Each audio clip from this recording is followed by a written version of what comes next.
Anti-derivative Jill. There she is. There she is.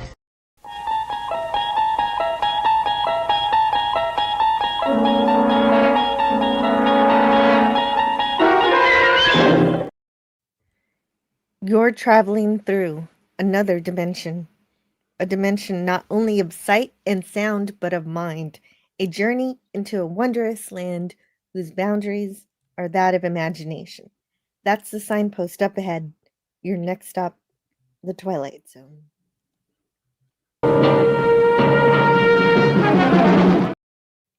Hello and welcome to Indefinite Lunch and Infinite Combinations number 178. We're exploring all of the Twilight Zone. We're on season 5, and we're taking a look at the episodes, The Fugitive and Little Girl Lost. That would be a season 3, Jill, not season 5. Season 3. I meant to say season 3. Thank you for correcting me, Stone Racket. It's like, season 3 episodes. It's like King Arthur and Monty Python, the Holy Grail. He gets his 3s and 5s mixed up. Oh, really? Okay, Yeah. great. I was doing that on purpose. Yes, when he's counting down for the holy hand grenade. 1, No, 2, 3. 5. I mean 3, and he throws. Well, there you go. Yes. So, The Fugitive was first aired on March 9th, 1962. But before we get into that episode, let's say hello to our panelists today. Hello to Lawrence from the Wayfarer Project. How are you? Hello, how are you? Really great. Really great. And Tiger Stripes, how's it going? I think she muted herself. Oh, she might have stepped away for something. How about It's you, going. Stonerick? Oh, It's going. Oh, good. It's going great. And Tiger Stripes has a picture of Tracy Stratford from Little Girl But we'll Lost. get that. We'll get there when we get there. Oh, yes. Oh, there it is. So cute. Yes. I like that episode. All right. But first, we got to start with The Fugitive. Which, Oh. as I said... Yeah, with David Jansen. Yeah. Oh, sorry. First aired on March 9th, 1962. It was written and directed by Charles Beaumont with... Oh. No, it was written by Charles Beaumont. It was not directed. Yeah. It was not directed by Charles Beaumont. Why does it say that? It was directed by Rick. Yeah, Buck Houghton, wasn't it? Richard Bear. That's a producer. Yeah, Buck Houghton's the producer. Richard Bear directed The Fugitive, right? Is that right, Jill? Yeah. Okay. Okay, so a couple mistakes today, but we're doing okay. Okay. Well, we're just seeing if the chat's listening. Yeah. Oh, speaking of the chat, let's say hello to them. They're here. Hello, chat. And apparently this live stream is claimed by Gavin Blackburn. Gavin Blackburn, here first. I claim this stream in the name and his name. Gavin Blackburn. In the name of the House Blackburn. That's it. Hello, humans and other critters. Hello, Snortopoopus Cuber. Hello. Yeah. Okay, so let me see where. Yeah. And hello to. I know someone else is here. Yes, Gorilla says Kapla. Mm-hmm. I stopped drinking for a bit and quit blacking out for the day. On a positive note, over the weekend, every pothole in the state got filled up until March. He hasn't really been blacking out drunk. He's just been joking that he has, because I've been streaming on the quote incorrect days, and so he's just pretending. Sure. So don't worry about his mental state.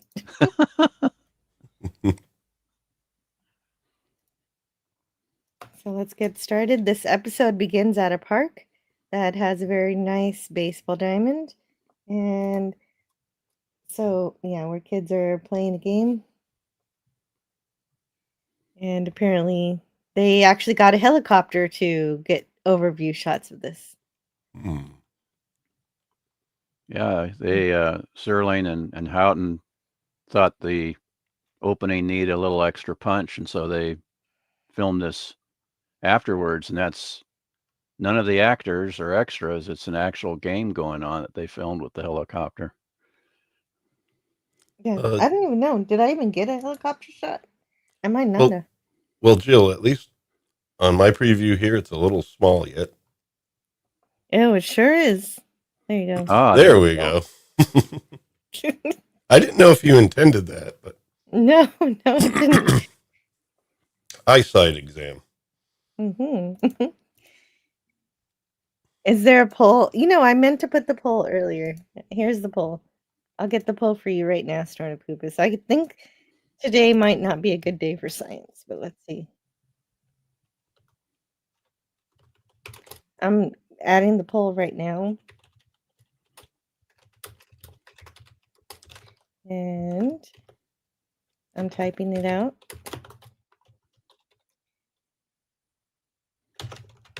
Right now. There it is. Thank you, Snortopoopus, for asking for the poll. Now you may vote.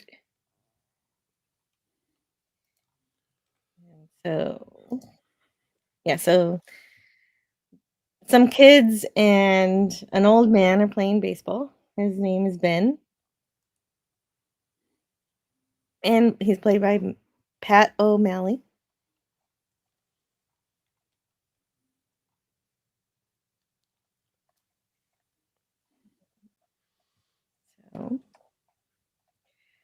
So, before we get to this particular scene, a boy was at second strike and he reached 3 and he was out. But Jenny defied the umpire's call, saying the other boy should have gotten a ball. So I rewatched it, and yeah, she was right. Yeah, that was way high. Yeah, it went way over the kid's head. So she was correct, but Yeah, Ben helps her keep the peace. she was doing a good peppermint patty there. Yeah, very good. Oh, yeah, fair enough. True story. Peanuts does show up in the next episode, but we'll hold that back for now. And so now Ben is up to bat, but his hit is out of this world, so the game's over because they don't have a ball anymore. And one of the kids says, "Hey, what are you doing using magic? Don't use magic." And this episode has stars Susan Gordon, and she's going to show up in another Twilight Zone episode later. So the one with the talking doll. Mm. No, that's Tracy Stratford that talked. Oh, that's the next Yeah. episode. hmm Oops. See, I'm getting everything mixed up today. What is wrong with me? You're just recovering from leaving that other dimension. That's what it is, because I went to Yeah. the fourth dimension today.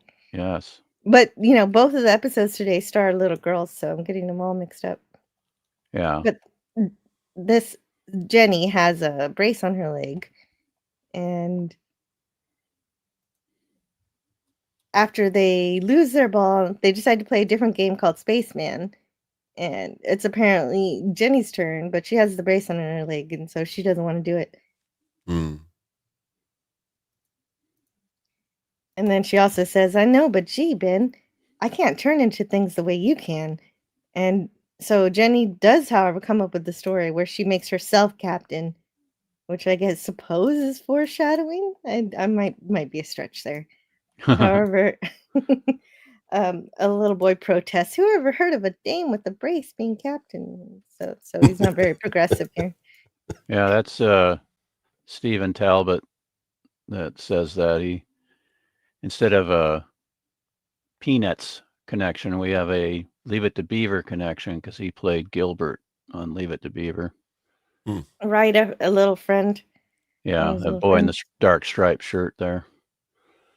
Mhm. He plays Howie, Howie in this episode. the unfair umpire. And so she sets up the story where a giant bush is playing the ship and an alien should appear behind it. So, make it awful, but not too awful. Now, doesn't she say that she's the beautiful princess or something like that? Right, because she can't be captain, she's made herself the beautiful stowaway. Beautiful there. stowaway. That's right. Yeah, the Yeah, beautiful because the There's boys the won't let her have a foreshadowing. title. Mhm. They all groan at that, but they don't fight that one because they can't be the beautiful stowaway. They can't steal that role. That works out. Yeah. So Ben changes into a monster alien, and Martian. It's a Martian. Oh, it's scary. he is definitely scary. And He's so pretty they all creepy. creepy. Martians Definitely. don't look like that. They have TV antennas coming out. That's right, like Uncle Martin. Ray Walton, my favorite Martian. They all use their pretend laser guns to shoot him down. But I did love this one line by the little boy when one of them asks if there could be an alien on their ship. Not a chance. This ship is heretically sealed. Yeah, And I noticed that. I'm like, okay. Yeah. Okay. that was cute. That's Instead a of pun, hermetic. son. All them heretics sealed it up. And so Ben pretends to die and then congratulates them. Yeah, and we get a good Texas switch here too, where the stunt guy falls into the bushes and you can no longer see him, and then O'Malley, who's just been, of course, beneath the level of the camera eye, then pops up. That's what you call a Texas switch. And what do you call this switch here, Tiger Stripes? Camera pans, and then, hey, he's there watching the game too.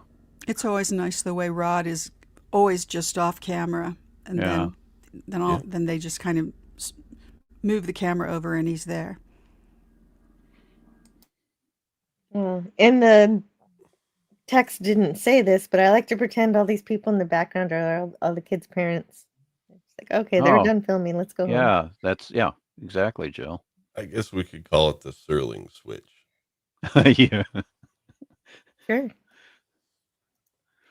He was auditioning for Ed McMahon's gig. I It don't says know the about glove that. cleaner. And hello to the glove cleaner. Also, hello to Greek letters Larson, little brats. They picked on a powerless, defenseless monster. Shame on them. Yeah. So for Ed That's McMahon's true. gig, I'm wondering, was it on the panel with Johnny or was it Publishers Clearinghouse sweepstakes? Either one. Take your pick. Rod Serling or probably how would not about have been able to sell that latter one. America's Funniest Home Video? No. Tiger Anyway. Stripes, TV's would you like bloopers to and read- practical jokes. Yeah. would you like to read the opening narration? I'm gonna put it in. I'm okay. No, I'll You're good? I'll pass. Yeah, I'm good. Okay. All right. It's been said that science fiction and fantasy are two different things. Science fiction, the improbable made possible. Fantasy, the impossible made probable. What would you have if you put these two different things together? Well, you'd have an old man named Ben who knows a lot of tricks most people don't know, and a little girl named Jenny who loves him, and a journey into the heart of the Twilight Zone. And in the book, the Unlocking the Door to a Television Classic by Grams Jr. Martin, we haven't mentioned this before, but because he's on camera during these things, he has to be paid something. And so the minimum was $90. So he gets $125, which of course is in 1960 So it's like $1,000 or something these days, or Yeah, a little more, the little 1,200. Screen Actors Guild stepping in and going, "Hey, he's on camera, he's performing, pay him." Mm. Yeah, and It's he's like, already okay. getting paid for other things, so he Oh yeah. doesn't really need it. And I'm Well, sure he didn't want it. he smokes 5 packs a day. He needs, to buy those Chesterfield cigarettes. So Oh, He actually very does. cool. He does a spot for them in the yeah, I second one. know it's just freaky. I'm watching the Blu-ray and he's doing the intro or the preview for the next, and he just suddenly goes into a Chesterfield. I'm like, stop doing that. Well, and it didn't say, but is this Ben roller skating or a stunt actor? It's a stunt double there. All right, that's what I thought, but I would have been more impressed if it was. Yeah, J. Pat It's a O'Malley. very Yeah. nice. It's a very nice transition. Mm-hmm. I had to wonder too.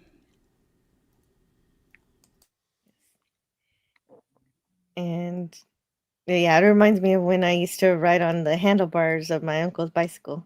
Ooh. Oh yeah. That was fun. Probably dangerous, Yeah. Especially these days. Yeah. but I'm glad I had that experience. Although, then he recites poetry at her because she kisses him on the cheek. And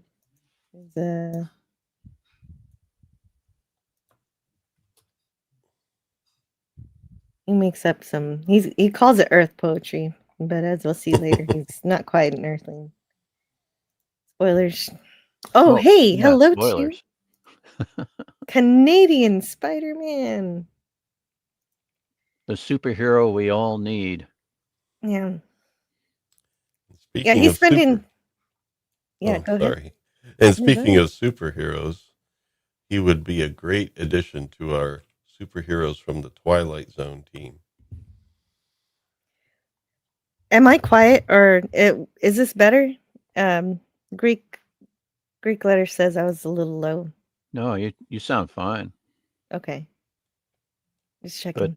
yeah, I mean, That's an Yeah. actual poem too. The author is Lee Hunt. Oh, say I'm Yeah. weary, say I'm sad. Mm-hmm. Say that health and wealth have missed me. Say that I am growing old, but add, Jenny kissed me. And there's some weird things in this episode that aren't weird until the closing narration.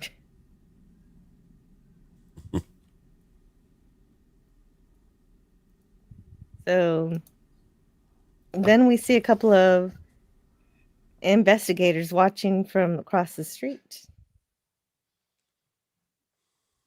They're spying on them. One of them is Paul Tripp, who wrote a letter to Serling asking to be on the show. And I guess he got it. Hmm. Oh, I like how the roller skates disappear. That's cute. Yeah, that's what clued them in. Mm. would have been nice if both of the gentlemen were entirely dressed in black. Yeah, that Yeah. would Or have at least given them. black suits, I mean, instead of one gray and one black. But so it's like, the men in black. Yeah, and at the same time, going the CIA angle, they wouldn't be caught out there in a lighter suit like that guy. That's right. FBI as well. Interesting. You think? Well, maybe they wanted it to be a clue that these aren't your typical law enforcement. That's true. And Jenny asks if he can do so many amazing things, why can't he fix her legs? And then there's something else that seems fine on the first viewing, and then on the second viewing seems weird. Well, because then I wouldn't have the fun of carrying you, and you'd get yourself a young boyfriend. So, we'll talk about it later. It's 1962, Jill. I know. I was fine with it until the closing I- narration. I think even in 62. Yeah, Yeah, there were some things that back then, 70s and 80s, that you look back on now and you're like, hmm. Yeah. Yeah, there's some things I can overlook. Well, But for 1,000-year-old. yes, exactly. More spoilers. But so anyway, Jenny is home late and she has a really, really mean auntie who basically abuses her too. So it's just Jenny just does not have a good time. Played by Oh, wait. Nancy Check Colt. that too. I didn't say anything about abuse. I just said makes you go, hmm. Yeah, no, she's No. definitely abusive. There's no doubt That's about that. Yeah, she's Yeah. just that's terrible. that's what I said. No, you Yeah. said two. Who abuses her too? You added Well, in a little. no. I didn't mean that. I know. But you Okay. did it anyway. I mean as well as being mean. In addition to being mean. Not Mm. that Mean and anybody else abusive. I get it. Mm. not that anybody else is being abusive. Yeah, and Yeah. Culp really tears this up. She does a great job. Oh, she does. They actually created a very one-dimensional character for her, and she brought it into the second dimension just through her acting. Hmm. And of course, she goes on to be in the Beverly Hillbillies, from what I understand. Yep. Miss And Hathaway. Jane Hathaway. and they give her some terrible lines here. Shut up, you ungrateful little gutter snipe. Yeah. Oh dear. Oh, don't be mean to sweet Jenny. Oh, Gutter snipe. yeah. It's like, no, she's not. What a terrible world where kids end up with the wrong person like this. Yeah. Mm. Well, and I guess the orphanage thought, oh, this is great. She's family. She'll be a good guardian. Mm. Guess again. But yeah, I know. And she threatens to send her back to the orphanage. So for a kid, that's basically telling them they're going to be homeless again. So that's Yeah. nice. It's like, so when we get the ending, it's like we all sigh in relief. Yeah, because I guess, yeah, definitely compared to her. I mean, it's kind of like Harry Potter with the aunt and uncle, essentially doing the same thing, threatening the Yeah. child and making him feel guilty about them having to take care of him and not feeding him right because she's sent to bed without any supper. Yeah. It's like terrible, terrible. Hmm. And Ben is set up to be this grandfather figure, that a replacement parental figure who isn't cruel to Jenny. And so the two investigators show up, claiming to be officers, asking about Ben, and she's eager to help. And but she doesn't really have much to offer them because she doesn't really know much about Ben either. Yeah, she just knows she doesn't like the guy that's nice to her niece. Yeah. She thinks it's a weird friendship, which it is. Yeah. She asks them if they're law enforcement, and they kind of say, sort of. Mm-hmm. In a way, I think is what they something like. Well, Okay. we know she's eager to talk to them because she did just threaten Ben to call the cops if he hangs out with her Yeah. anymore. And Jenny so, sneaks out. yeah, she sneaks out to go warn Ben. Yep. And I'd say it's weird that Ben sleeps in his living room, but after we learn more about him, it isn't that weird at all. He's in the attic. You can sort of, the very top of the building, you can tell by the rafters. Oh, the glove cleaner recognized Miss Hathaway too. Yep. Oh, okay, he's in the attic. That makes sense. Yeah, it looks like what you'd call a bachelor. A bachelor doesn't even have a separate kitchen.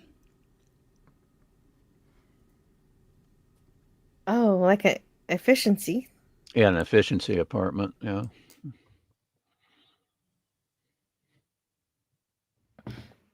Okay, so Jenny tells Ben about the policeman, and so she just tells him their hair color, and Ben immediately knows who it is. even though It's the combo. One dark, one Mhm. light, one dark suit as well, and one light suit. So not only the hair. and at this moment Jenny realizes he's been keeping lots of secrets from her and they're just all adding up now. And she tells him to hide, but he says he can't. But really, he's just saying that because they need to cut to commercial. And when they get back, he is nowhere to be seen. He has stowed away in Jenny's pocket as Mouse.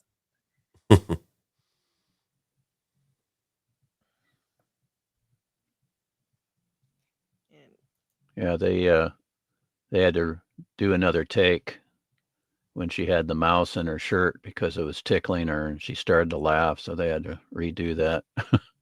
Oh yeah, she likes that memory. She thinks Uh-huh. it was a funny time. Yeah. This, according to her, this was her favorite role. Oh yeah. Hmm. Yeah.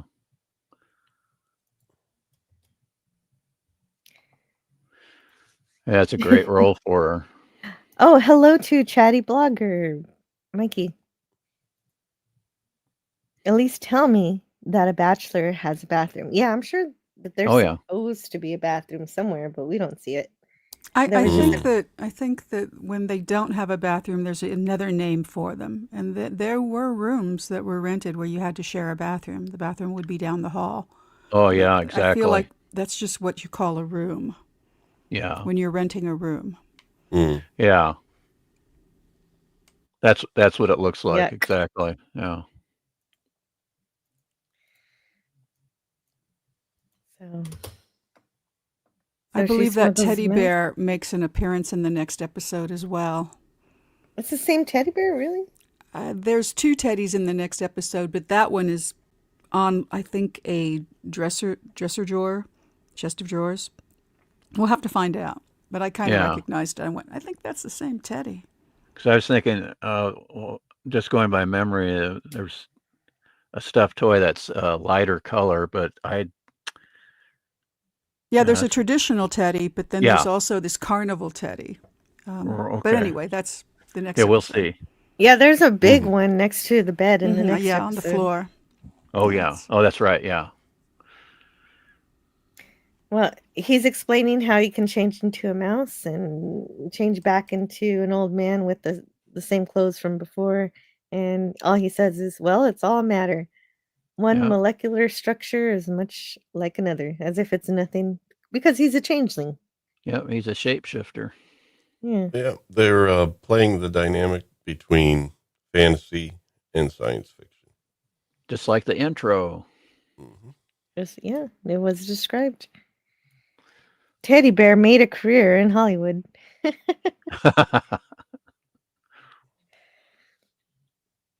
And so Ben then starts giving Jenny some actually really good advice to forgive her aunt and start trying to work with her rather than against her. He says her aunt is nervous and not responsible for her behavior. But we never actually see how this is so because we're not really here to learn about her, I guess. And Ben isn't actually there to repair their family relations. So when Jenny asks why he's being pursued, he agrees with her that he's a criminal. But he doesn't exactly Well, say what his crime kind is. of, sort of, like that. Sort of. But he didn't say he was He is- like looking for a. Oh, what would you call that? Dereliction of duty? Yeah. No, he's, looking for a queen. Oh yeah, he definitely doesn't say that. That's my problem with this episode, but we're gonna talk about that when we get there. spoilers. Spoilers. I'm looking for a mate. Oh Yeah, and oh my No. god. Well, he seems to be appropriate in his actions towards Oh her. yeah. no. Oh yeah. Yeah. I'm And- sure yeah, he'll and wait. Even if he may be waiting for her to grow up. I mean, Yeah, Right. he'll wait maybe about they're a 10 good years. match. Yeah. While he's a grandparent, yeah, it's Yeah, just well- weird. It's also what I hate about Twilight, but we'll get to it. We'll get to it. Yeah. Mhm. And well, one of the things I hate about Twilight. Meanwhile, he puts Jenny on his lap. He's a grandfather figure. I know right now. But Finally they've also admits- tried to zhuzh him up because J. Pat O'Malley was a bald man, so he's wearing a toque. Yeah, they're zhuzhing him up a little. That's okay. zhuzhing. I haven't heard that word. Yeah, I haven't. That's the first time for me too. What exactly does that mean? There's an expression the kids use these days when you're looks maxing. Uh-huh. You're just doing your best to look young and attractive. And you So have that- to zhuzh yourself up. So that's the modern, hip and modern expression. Is max yourself up, I guess. And Looks the maxing. zhuzhing sounds like a Looks 36 expression. Ah, Gotcha, interesting. gotcha. Thank you. Thanks for the education on the kid lingo. Tiger stripes. So he finally admits that his chosen form as an old man isn't his real form, but he won't show her his true form. And she suspects he's a icky, scary alien, but he counters that Minnie found him attractive. Hmm. He calls her little monkey 7 times during. I know. 7 times? Yes. Wow, that's too many monkeys. Yeah. Yeah, I'd cut it down to Also, my 3. problem with Twilight.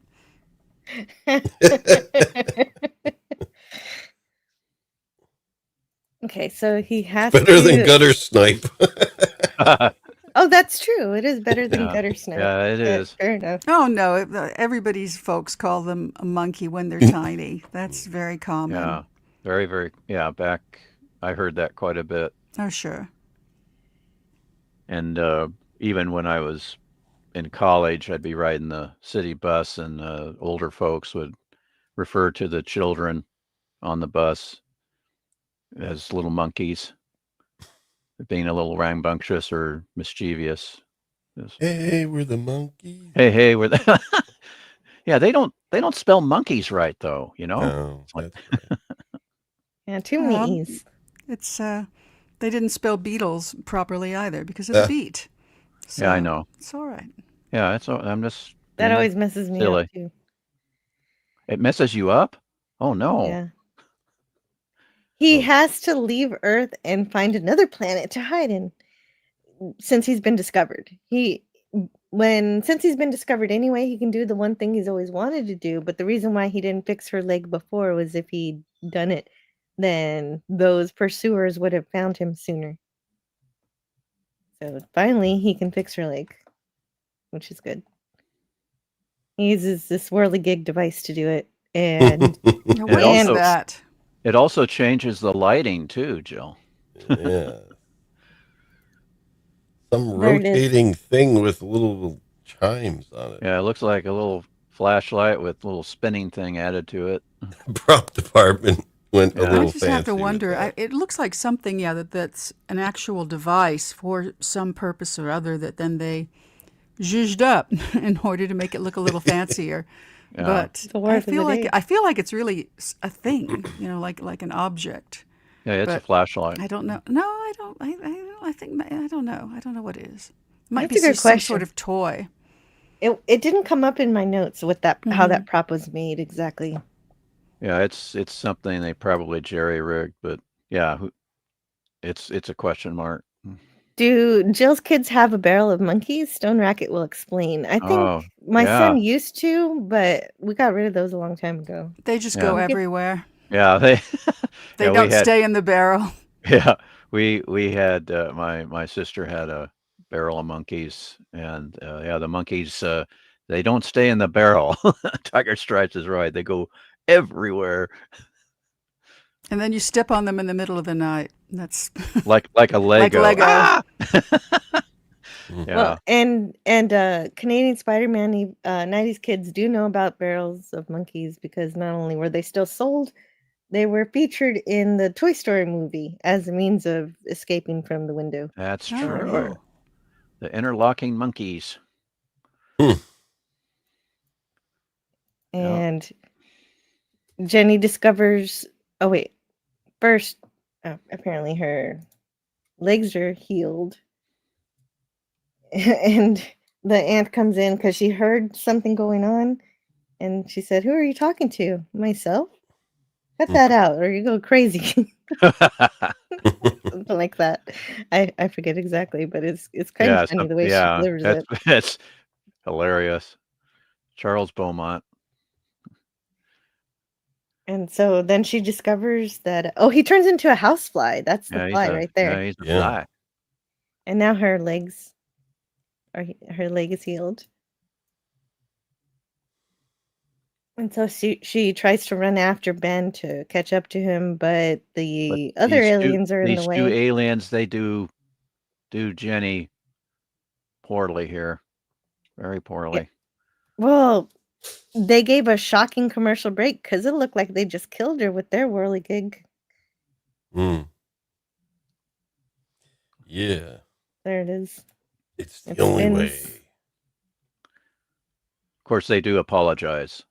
Yeah, the one guy doesn't like the idea, and Yeah, the other guy's like, "Oh, it's the only way." yeah. To get Ben to reveal himself, Right, because they know if they do this, then he'll come back but they do apologize to Jenny. If I remember correctly, they apologize once she. that's good. Oh, spoilers! Once she recovers, spoilers. Well, right, the doctor is here. He has no clue what's going on, but he does notice that her leg is fine. And her pulse is weak. Right.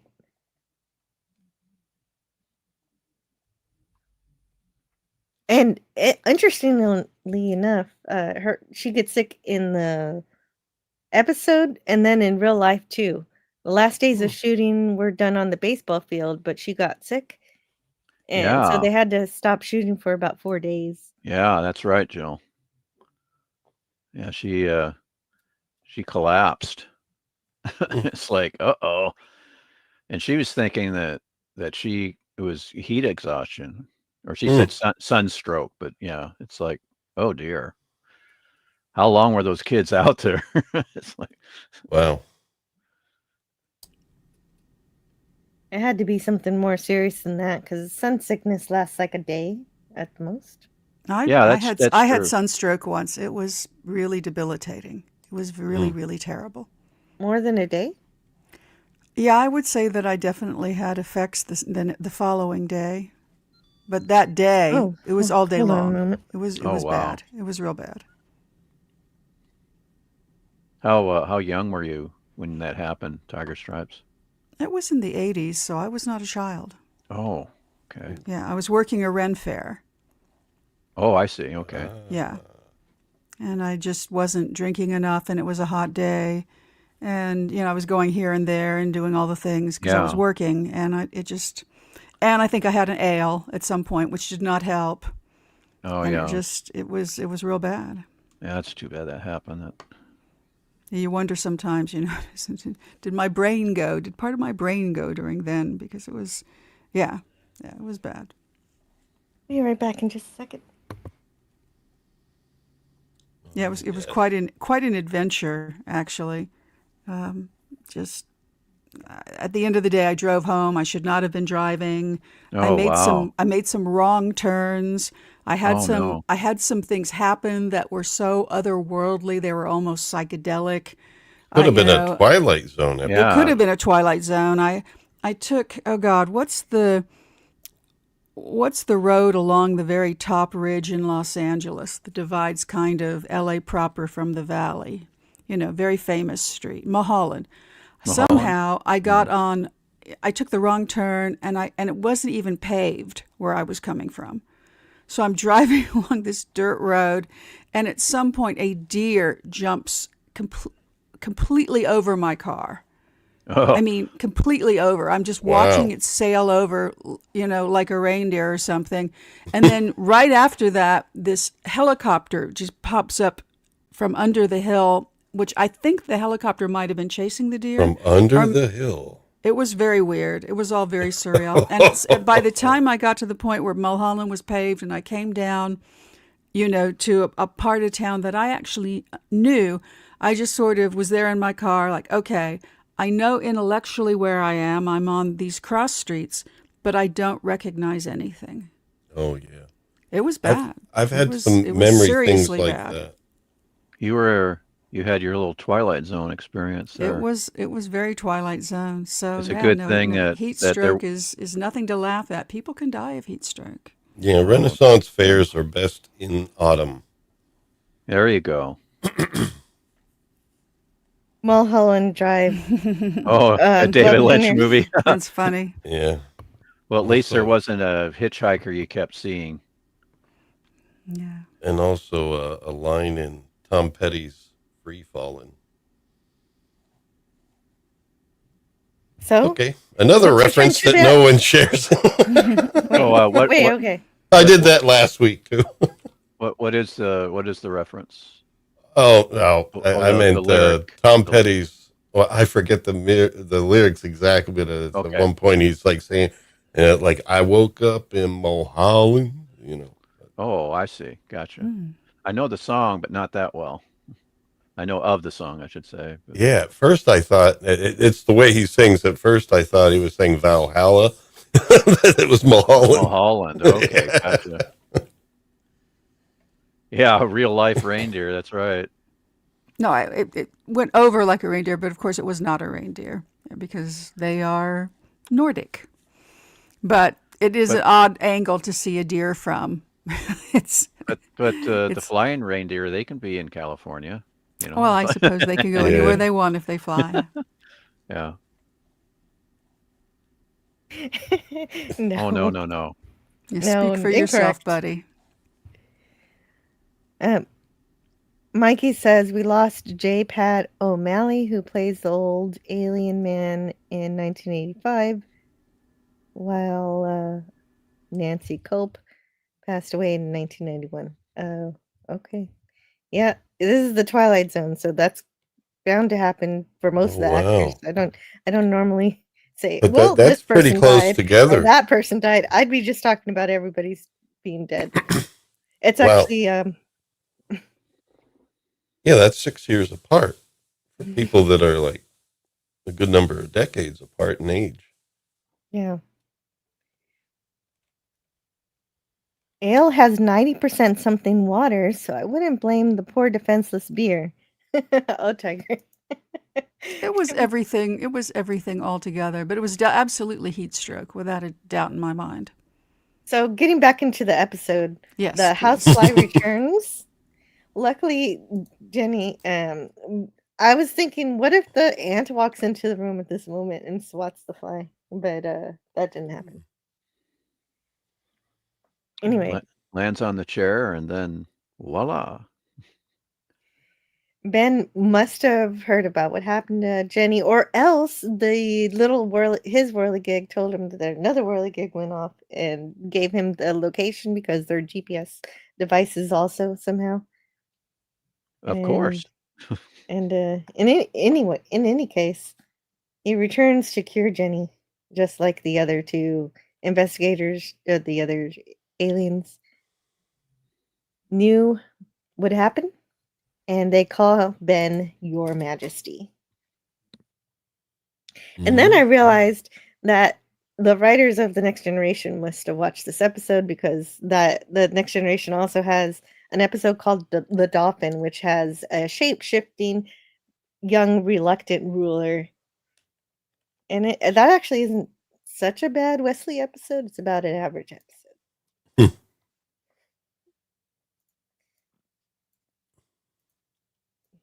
And so Yeah, anyway, that changeling, didn't she turn into a rather ferocious furry beastie? yeah, it was kind of like a mix between a bear and a ape kind of Yeah. creature. No, the concept of runaway royalty is one it's a bit of a meme. It's been done more than once. I saw a black and white Betty Boop cartoon the other day with a character called the Little King, who I think was out of the comics. And he runs away, because he just wants to go somewhere fun for a change instead of sit with his wife at the opera. And, of course, there's Roman Holiday, which is same concept as well. The princess who just wants to be a commoner. Prince and the Pauper. Boy, I could go on and on, couldn't I? Oh, yeah, the Prince and the Pauper. Well, And I only mentioned the TNG episode because they're also both shapeshifters. And That's I'm true. remembering It's a good catch. a Doctor Who episode, New Who, Matt Smith era, where, and his name just left me, the actor who played Willow, the little person actor. David. Davies, something. The last name's Davies, I think. Davies. You're right. We should I know think. his name. Yeah, I know. I usually Shame on do. us. It went away, but he played a Warwick Davis. That's what Warwick it is. Davis. Yeah, he Thank played Warwick Davis. Warwick is the one that does it for me. But he Professor Flitwick.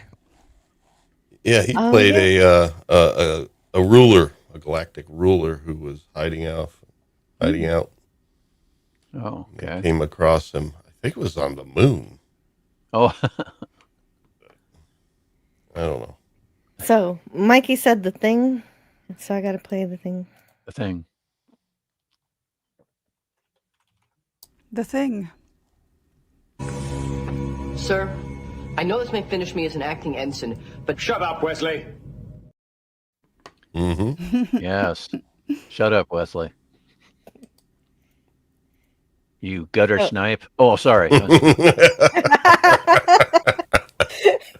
Hey, that's a good callback. So anyway, Ben has been running away from his responsibilities as king for quite a while now. After ruling, well, so he says, after the first 1,000 years, it sort of got me down, and I knew I'd have at least 4,000 more before I'd be able to turn the job over to someone else. So that's why he whoosh, I took off. He skedaddled, Yeah, and to Earth. I didn't notice the markings on their coats when I saw the episode Oh, last night. yeah, those are my watermarks. Those are, Oh. if you look very closely, those are Eric's. They're little Eric's from the episode, the animated series, the Star Trek animated series. Okay, that's why I didn't notice them.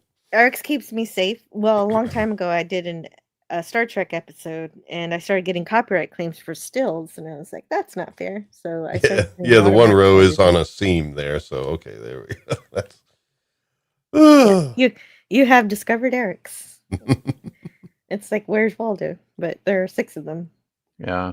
I've made several jokes about that. It's like, what are those alien things doing on the? They're everywhere.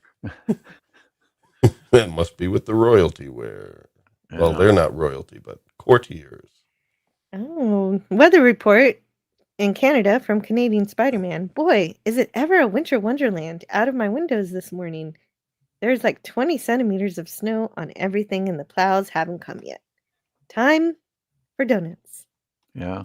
That sounds Time lovely. for a hot chocolate and a donut, maybe. I don't know. Mikey says Warwick Davis also played Yep. one of the furry Ewoks in Return of the Jedi. Oh yeah. Yeah, he was the lead Ewok, I believe. Yeah, he's Wicket, I think. Is that the name of the? I believe Wicket? it is. Yeah. Yeah, that's how he got his start. He has fond memories of working with Carrie Fisher. Mm-hmm. And now I get to correct Gorilla's random thoughts. Jill, in the Dolphin episode, the 16-year-old was a royalty, and the woman in charge of protecting her was a shapeshifter, not the 16-year-old. No, it is Oh. revealed. It is revealed later in the episode that she's a shapeshifter too, and she fights with the Oh yeah. lady in charge. And Oh, they're both okay. there's a little monster fight at the end, and West Oh. gets all pouty. You didn't tell me who you really were. You were really this cute little girl that's my age and everything. And then she apologizes and everything, but he's mad at her. But eventually he does go say goodbye to her, and she shows him her true form, which is all gold and glittery or something. I forget something like that. Yeah, Wesley, he's racist. No.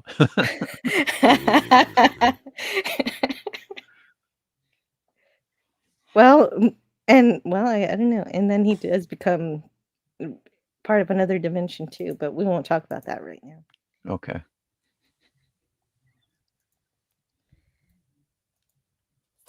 So Let's see what's going on. Oh, okay. She doesn't want him to leave, obviously. She wants to either him to stay or for her to go, but the aliens say the council won't permit it. But she is a clever girl, and she comes up with a brilliant Yeah. solution. Yeah, the same solution we've seen this whole episode. Every time she closes her eyes and he does his quote unquote magic or his alien transformations, she covers her eyes. So she wants the other aliens to cover their eyes by leaving the room and Yep. leaving them alone for a minute. Mhm. And so that's the Yeah, start of her idea. Ben says, I want 1 minute with Jenny alone. I promise I will not escape. And He they won't believe run him. off. Uh-huh. And then we see that they have frozen the aunt and the doctor. The doctor, of Yeah. course, smoking a cigarette. Yes, Very happy. because it was all doctors recommended cigarettes back then, Jill. No, Yeah, it's true. no, Well, I 9 out of 10 doctors agree that Yeah. 10th doctor doesn't know Yeah. anything. yeah, the Surgeon General warning wasn't until 66 on the pack of cigarettes. 66 or 67, somewhere in there. And all advertising had to have that little box, little warning. Yeah, as well. rewatch it, Gorilla. Rewatch it. It's so good. But it's not really that good. It's average, but it's good enough to rewatch. Oh dear. Yeah. Yeah, you put that in the chat twice. Yeah, that's sad. She was young. She was Yeah. young when we lost her. So many aliens and not a single phaser to be found anywhere. Yeah, that's a few years down the road. And in living color on NBC. I hope there are Chesterfields he's smoking, says Gavin. Yeah, I'm pretty sure they are. But one of the aliens is kind enough to flick the ash off of the doctor's cigarette. Oh, yes, that's true. So when the aliens return to the room, they find that there are two identical Jennies, and they can't tell them apart, so they have to take them both to their home planet to make sure they get the right one home. And they all lived happily ever after. And I Susan found Gordon, Yes? Susan Gordon likes this role because she got to be a twin, and she'd always wanted to be a twin. What she got, Tiger? I found some trivia on IMDb. Jenny's bedroom wall is adorned with 2 photos of the Chicago White Sox players. They were previously misidentified, but both pictures are actually of White Sox pitcher Monty Stratton. Stratton accidentally shot himself while hunting and lost his leg as a result. He battled back after his injury to pitch in the minor leagues despite having an artificial leg. Monty Stratton would have been an obvious inspiration for Jenny, who had also lost the use of one of her legs. Oh, cool. Fascinating. What a great little detail. Yeah. That's some great prop Wow. work. That is good. Yeah, because she does like baseball, and so that was a cute idea to put those pictures up. And thanks for finding that trivia. I didn't was know really about that. surprised. I'm like, wow, that's cool. Yeah, that's attention to detail from the prop department. Yeah. So I don't know why they can use that whirligig thing. I don't know what it is. That's why I call it that. Just for everything, but they can't use it to tell which one's a shapeshifter or not. Don't spoil it, Jill. What? It's just for healing and hurting. Healing and hurt. There you go. Lawrence is right. It's a weapon and a reverse weapon. Yes. I don't know. I think that they could, or else you could find out which one of the Jennies is holding the device, and that's your alien. Oh, Jill. Come on. I Don't actually thought that the one on the right gave it away. There was something she said, and I'm like, oh yeah, she mentions the council, and I'm like, okay, that's the king. Boom. Yeah. Because they wouldn't allow an imposter to come. I just don't see a child using the word council. Unless she'd been coached, and they didn't quite have enough time for that. Yeah, exactly. I think there would have been more than one way to determine which is the correct Jenny. Oh, you guys are spoiling the Twilight Zone fairy tale here. You're overthinking it. Is it a fairy tale or is it science fiction? It's a fairy tale. It's she's escaping a bad situation, but also that aunt is her family. Yeah, well, she's Yeah. pretty I'm mean. here. But yeah, Tiger Stripes, I would say a fairy tale sprinkled with sci-fi. It's a science fiction coded fairy tale. Yes. Yes, it's fantasy that happens to have an alien. Yeah. Tiger Because Stripes it has the word molecules, and there's a whirligig. and And Tiger she ends Stripes up being a princess. or a queen. Yeah, she. I think, that's always debatable, but I think you really have to be born a king or a queen. And if No, you just marry that the is one, you're a not- prince or a princess. Excuse me, that's not debatable because it's in the closing narration. Well, I guess it depends on the monarchy. In the Yeah. United Kingdom, of course, yeah, you got to be born into the family to eventually. But No, I think you can be appointed queen. Anyway, Jill's Oh. right. It's in the closing narration, so she gets to be a queen. That's right. Mrs. but- Gann will be in for a big surprise when she finds this under Jenny's pillow. Because Mrs. Gann. Oh, yeah. Oh, I had my word crash on me, so sorry about that. Okay. I had to retype some of this review. Mrs. Gann will be in for a big surprise when she finds this under Jenny's pillow, because Mrs. Gann has more temper than imagination. She'll never dream that this is a picture of old Ben as he really looks, and it will never occur to her that eventually her niece will grow up to be an honest to goodness queen somewhere in the Twilight Zone. Mhm.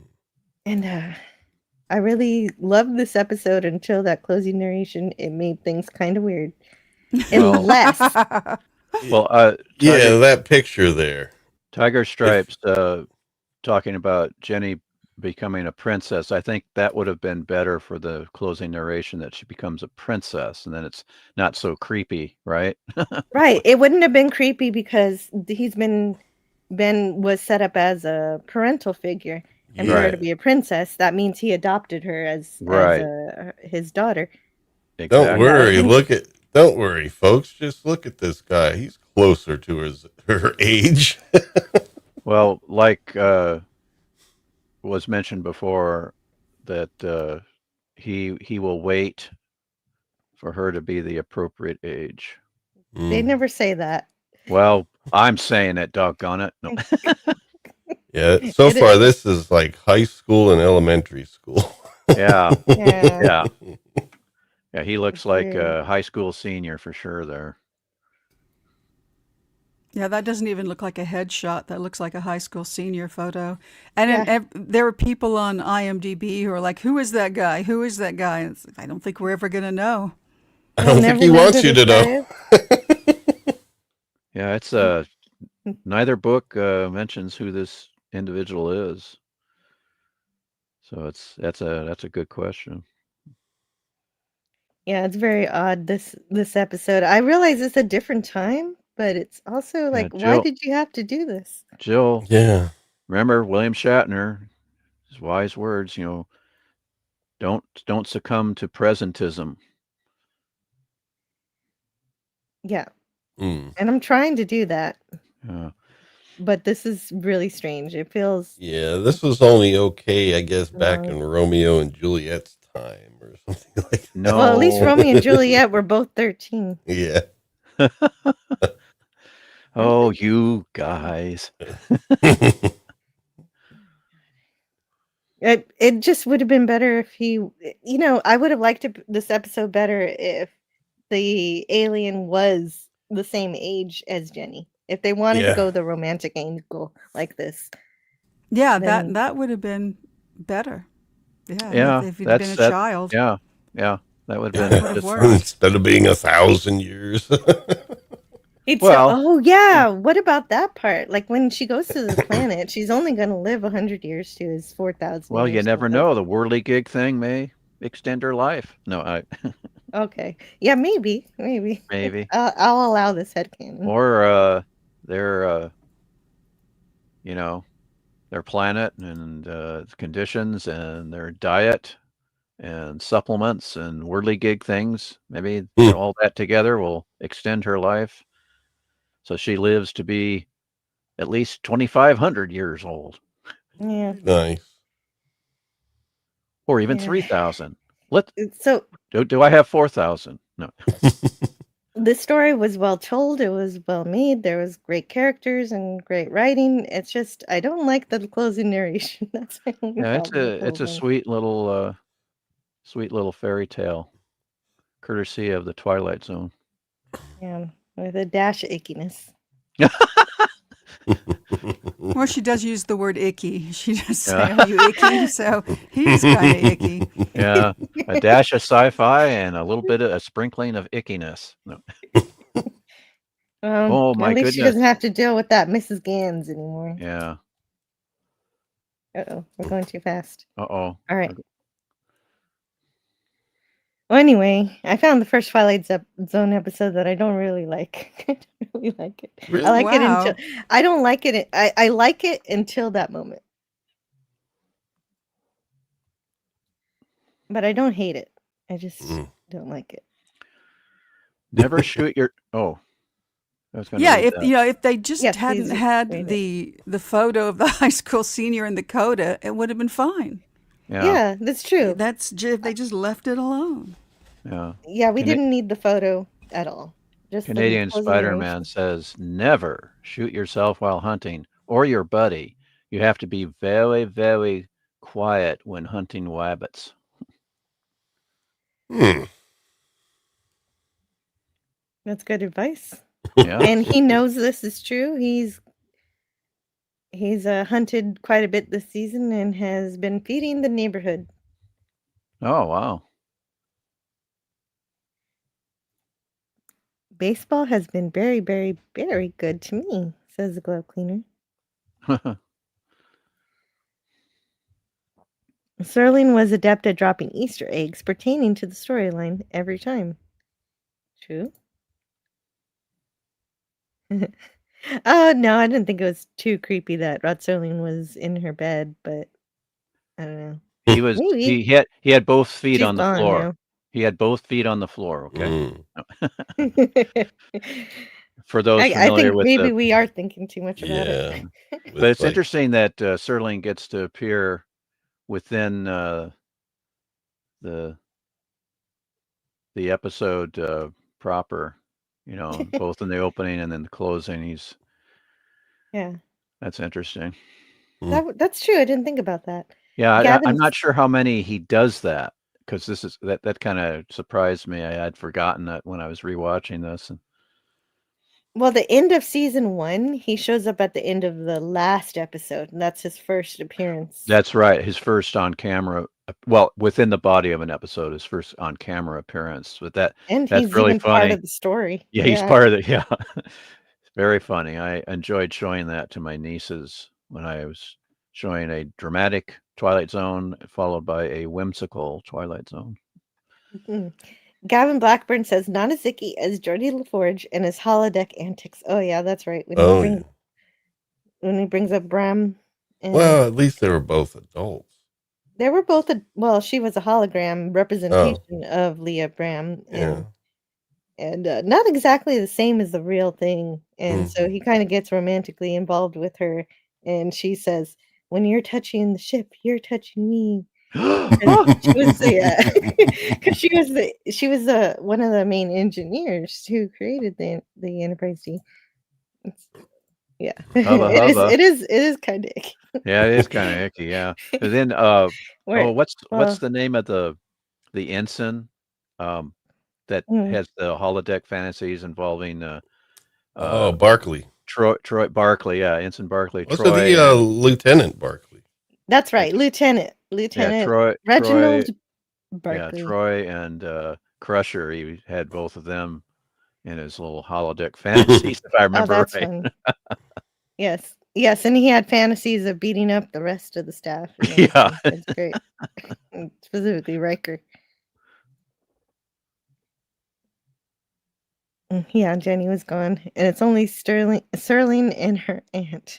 Oh, Oh, yeah, I that's just what her aunt needed, probably. well now wait a minute, Rod. He's married with 2 kids. Hmm. Oh, yeah, I was just joking. James Caserta says the pick was the twist. Yeah, it was a gross twist. They should have called Nuh-uh. this the the next Twilight episode "Little Girl Lost in a Parallel Dimension," and that's what it is. That's what it's Yes, about. indeed. Let's get on with the next episode, "Little Girl Lost," Not to be which first confused aired. with oh, sorry, go ahead. Not to be confused with what? Oh, go right ahead, Jill. "Little Girl Lost" first aired on March 16th, 1962. And the main theme for this episode sounds a little different, and I thought, "Hey, is this gonna be the theme for the rest of the series?" And, well, what happened here was that we get a very special musical guest star, an Yeah. original score by Bernard Herrmann from start to finish here, Hmm. Yes. and And where was he, Jill, when in they called him? Paris. He was in Paris when they said, "Hey, can you do this?" And he did. Yeah, I guess they really wanted to. Yeah, yeah, uh, Richard Matheson, I don't know, are you gonna read that, Jill, from the You Graham's can read book? it if you want to, I wasn't going to, so if Okay. it Well, interests you. just real brief, Richard Matheson was not happy with the way his scripts were being directed and just overall production, and it was like 3 strikes already with his scripts, in his opinion. And when he saw how well they did George Clayton Johnson's Nothing in the Dark with Lamont Johnson directing it, Matheson wanted Lamont Johnson to direct this episode. But Serling wrote back to him saying, agreeing that, yeah, that wasn't the best, and but we'll do you right the next time, and so they kind of went all out with this. They had Paul Stewart direct it though, which I thought was interesting. He's along with Bernard Herrmann, he's got connections to Citizen Kane because Paul Stewart played Raymond the butler in Citizen Kane, but he got tired of acting because he was doing a lot of heavies. He got kind of tired of that, so he got into directing, and Yeah, he wanted to be more creative. yeah, and he was, and so we got Bernard Herrmann scoring and Paul Stewart directing, and pretty stellar cast, and the rest is history. Hmm. Yeah, and the I rest. think Matheson was pretty pleased with this. Oh, also, as far as a main actor, Matheson for this episode, he wanted Shatner. He wanted William Shatner. Hmm. Again. Yeah, and That would have been cool. He would have played a good dad. yeah, and so he would have been in 3 really cool Twilight Zone episodes. I kind of wish he Especially were if they because cast the same wife that was on his episode Nightmare. Yeah, because 200,000 feet, because she did the greatest faces. it would have Uh-huh. been so cool if it would have been so cool if they kept the same wife because Yeah. Yeah, Sarah Marshall in this episode played a love interest for Captain Kirk, so that would have been a funny Oh, prediction. yeah, in the Deadly Years. Mhm. Yeah, Yeah, I was going to That's a save that one, different but wife. this whole conversation got me excited about it. So we start in a neighborhood, kind of looks like the same neighborhood they use for several episodes.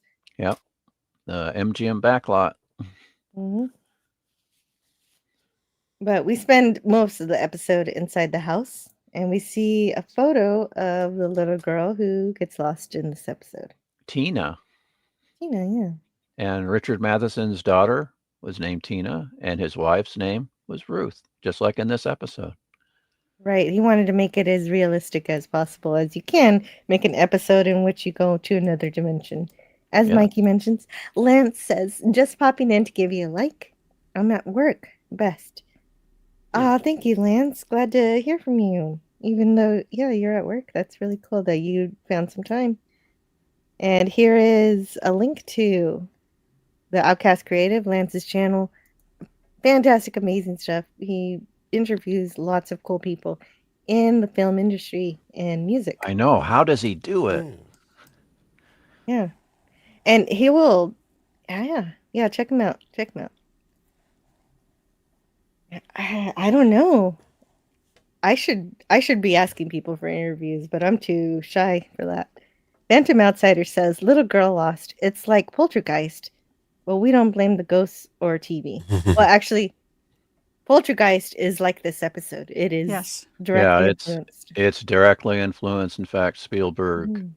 wanted to review this episode or rewatch this episode, and Matheson kind of grumbles. I remember right in the Graham's book, he kind of grumbles a little bit about Spielberg kind of ripping him off, but anyway, he made up for it because he wrote the Twilight Zone movie, got to write on that movie, and then also was creative consultant on Amazing Stories, another Spielberg production for but this one for television. Yes. Who has a framed picture of themselves on the nightstand? Well, it's in the parents' room, I think. It's in the right? parents' room. Yeah. Yeah. Sarah played Ruth. This is true. That's right. Commercial. And so we hear a little girl. I found another IMDb blurb if you'd like to hear it. Oh, sure, please. Unless you might already have it, because I know you have the Twilight Zone Companion, the book. According to an interview in the book The Twilight Zone Companion, writer Richard Matheson based this story on a real-life occurrence involving his own daughter. Did you mention this already? No, not yet. This was news to kind me. of did. Yeah. Said Matheson, she cried out one night, and I went to where she was and couldn't find her anywhere. I couldn't find her on the bed. I couldn't find her on the ground. She had fallen off and rolled all the way under the bed against the wall. At first, even when I felt under the bed, I couldn't reach her. It was bizarre, and that's where I got the idea. That's very cool. Yeah. Real life. Yeah, I had no idea. That's But very cool. but this story I find a little disturbing. It's almost like a documentary because this happened to me, except instead of a dog finding me in the parallel dimension, it was our family pet cat named Tiger. He led me back out. Sorry. Got lost? You got lost when you were a kid and a cat helped you? No, I was in a parallel dimension, just like in this episode. Oh, Except okay. instead of a physicist in the neighborhood, it was a chemist named Harley Gotcha. Wilhelm, who was instrumental in helping develop the atomic bomb in World War II. Wow. He perfected the mass production of uranium, known as the Ames process, which is named after my hometown. But he lived just up the street. But yeah, no physicist. Is this was a in the story neighborhood. you wrote and you put yourself in the story? Yeah, right now. Yeah, I did. Yeah. Oh, okay. That's pretty creative. Yeah. But we did have a rather famous scientist on our street, just a few houses down across the street from our house. But I do appreciate Tiger reading that early because this story really does feel Yeah. it is one of those things that parents are afraid of losing their children, and being able to hear them and not being able to help them is even worse. Yeah. So we do hear the little girl's voice sound. And of course, yes, we know it does sound like a 32-year-old playing a Yeah. 6-year-old. I really wish they hadn't done that. I just Yeah, just have a child doing it and have a little echoey effect or a little kind of a haunting, ghostly like effect. Well, But don't have my initial assumption was that the little girl wasn't good at dialogue. And then I went and checked again the IMDb, and it turns out that she was the first person to ever do Lucy Van Pelt in Charlie Brown Right. Christmas. Mm. So she was perfectly capable of Oh, yeah. speaking and speaking very well. So I agree. can't imagine why they made that choice. I think Now, it's this probably is- because they didn't give her a chance. yeah. They might not have wanted to pay her. You do not have to pay people or give them credit if they don't have lines. Or maybe she sounds too mean. I don't know, but You're the worst, Charlie the Brown. she did the voice for like Tiger Stripe said, but that was 3 years later. So she would have But had an even sweeter voice when she yeah, was younger. and she pops up again in the fifth season in Living Doll, and she's just fine in that. So it's a it's it's it's a conundrum. It sounds to me like a money choice, like a producer's choice. Yeah. So you don't have to give her the credit on screen, and you don't have to pay her as much. Yeah, Yeah. well, even Tina, who appears on screen, she was unbilled in the closing credits. Right. Yeah. But she And does have a Ron, line in her No, real voice. she has lots of lines. Oh, in her real oh, in her voice? real voice? Yeah, in her own voice at the end. I think she says "mommy" or something. You Yes. do catch there's one mommy in there that sounds completely genuine, but then there's another one following it that clearly is the overdub. So it's Yeah. it's an odd decision. It's the only thing about this episode is I think this is one of my very, very favorite top 5 Twilight Yeah, Zone it's episodes. a Top very 5 I for love me. it. very iconic, I love this episode, yes. very memorable for a lot of people. And Well, yeah, yeah, very cool. Very true. Rhoda Williams, her voice was integrated into the soundtrack yes, to play Tina. She still does a really good job in portraying the emotions that she's supposed to portray. yes, And so I can pretend that she's a little girl while yeah. I'm watching it. One thing interesting in the Mark Scott Zicree Twilight Zone companion, he's a little harsh on Sarah Douglas, her acting. But the thing is, it's a mother that cannot find her child and cannot help. And she's, it's like I understand her, frantic nature, I her agree with you, reaction. Stone Racket. Yeah. Actually, I thought she was very reserved for a mother who was internally panicking. Yeah, I didn't think she was chewing the scenery or whatever you want to call it. I thought she was very believable. All 3 of them are very tense, and that's what really gives the whole episode its momentum. Yes. And it's Without that, I don't think it would have been as gripping. exactly. Yeah, I totally agree. All 3 of the adults, Charles Aidman being the physicist especially, there's an intensity and the tension is, I mean, they're they're hunched by a liquor cabinet, and it's intense, it's like, and they're just by a common piece of furniture, and it's like, but the situation, I thought it was very well done. Yeah, it's very powerful. And Mhm. let's talk about it. Yeah, So, yeah. Let's get him out of bed, Jill. Let's get him out Next of bed. week, we'll actually do the episode. Well, actually did. So the father Chris decides to help with the little girl, even though she's calling for mommy. Tina's calling for mommy. They always call for mommy. So I appreciate him, Yeah, Chris, stepping up. yeah. She goes. He goes. I got this one. Yeah, that was very nice of him. Hmm. And Mac, the dog, is barking to be let in, but Chris refuses to acknowledge. She yells at the dog to shut up. Mac. And oh, Mac. That is one cute dog. Yeah, He is really cute. Yeah, In the short story, he was going to be a collie, but I like this dog too. yeah. He's a sweet dog, and I wouldn't have told him to shut up. Yeah, I know. Say, hey, come on in, help us find our daughter.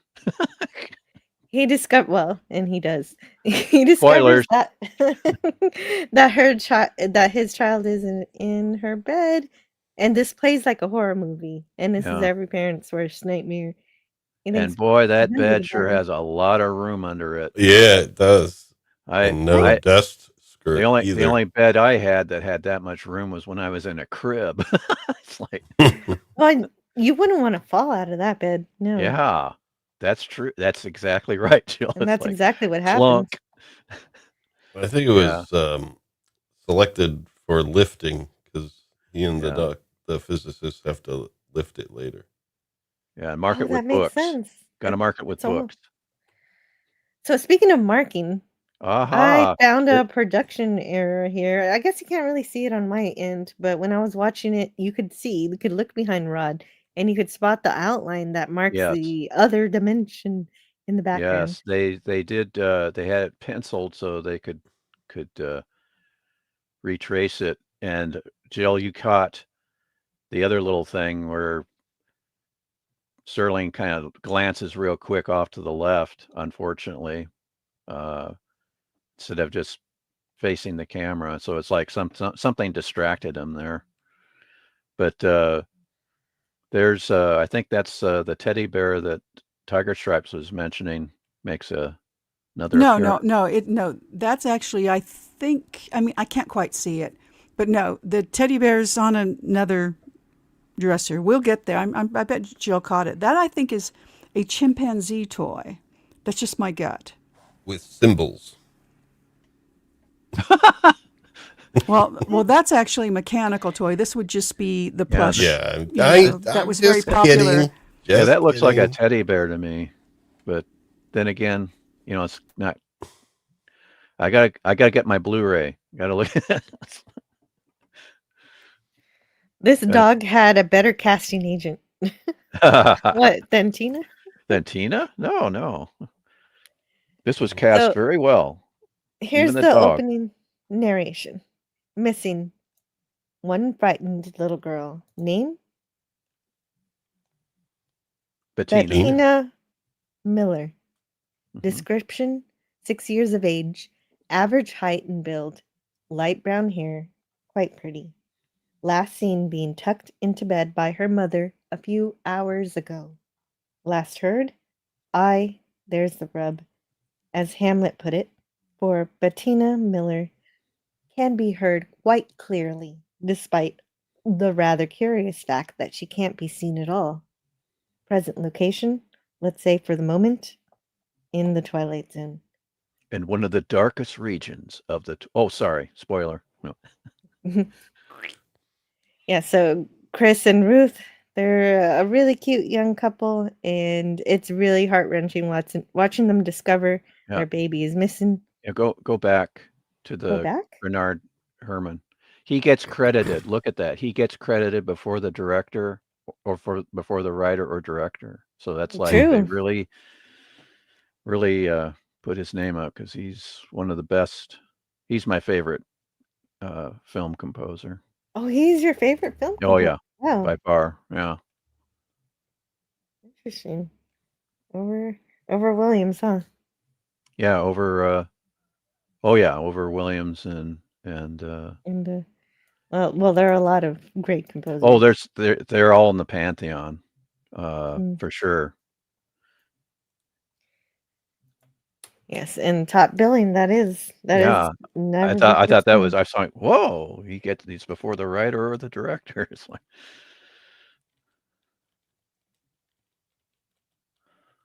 So both the mother and the father go from incredulous amusement. They're like, "Oh, my kid will be just hiding, playing hide and seek," and then to shocked horror. So they go from that to that pretty quickly. yeah, And like we said before, this is Sarah Marshall, who played Dr. Janet Wallace in the Star Trek episode yeah. Deadly Years. I did a faux pas. I said Sarah Douglas. It's Sarah Marshall. It's like I said their name right. I think the first time, the second time is Sarah I made Douglas. about 15 mistakes at the beginning of this live stream, so you get one. Why, thank you. Yeah, Mm. no, always, you can't find your child, call a physicist. No. Right. Yeah. Yes. Well, now I know this for future reference. Yeah, you don't dial 911 for the cops. You dial some, your Well, it doesn't neighborhood help if physicist. they're a Newtonian physicist. That's true. Oh, Cape Fear. Bernard Herrmann did Cape Fear. Oh yeah, he did so many films or so many soundtracks for Hitchcock, Mm-hmm. and his very first. Orson Welles. Well, he worked for the Mercury Theater on the Air with Orson Welles, and then of course that's why his first film composition was Citizen Kane. Mm. But yeah, he quite a number of it. But my favorite scores of his are all with the Hitchcock. Just incredible scores. Now there's a worried mother look that Yeah, I most think that's definitely. balanced. Yeah. That doesn't look too bad to Yeah. me. That looks wonderful to me. No, I just thought Zachary was a little too hard on her. I mean, what do you want? I mean, it's very upsetting. They can't find their child. It's like, that's like you said, Jill, that's the worst nightmare for a parent. It's like, Yeah, that's how this is a horror movie yeah, episode. it's They both look under the bed even though they know she's not there. Chris has a sudden idea and goes to the phone. Who's he gonna call? Ghostbuster. I mean, physicist. A physicist. Yes. Well, it's he's probably his best friend who just happens to be a scientist. It's like, we can hear her, but we can't see her. What the heck's going on here? So they call Charles Aidman, portrays what's his name? Let me see. Look at the back. Or It's Mags, Bill. whatever his name is. Bill. He's still Chris is still ignoring little Mac barking outside. Yeah. Max. I don't know Yeah, what his name Mags, is, whatever. It's like, I think it's Mags, but I don't hear Mags. I hear I keep Max. hearing Mac. I hear Mac. Yeah, And Max. it's- Yeah, I Okay. hear just Mac. But then I also singular. heard Mike at least once. So Oh, in general, I heard Mac. yeah. That's a good name for a dog. Yes. Yeah, see, Chris tells Look Bill. at those little toe beans. I know, that's why I can't get it off the still. Yeah, he's a hero. He's the is. hero. He's the super dog. Yep. So Chris says Tina's disappeared. No, she hasn't been kidnapped. Tina is here. But she's not here. Yeah, it's like, Oh, just imagine Shatner reading those lines. It would have been so amazing. oh, that'd been great. It's like, Chris, have you been drinking? Bill, I'm serious. Get your ass over here. No, this physicist wasn't phased at all. Yeah, Chris goes back to fretting with Ruth, but he tells her that he called Bill.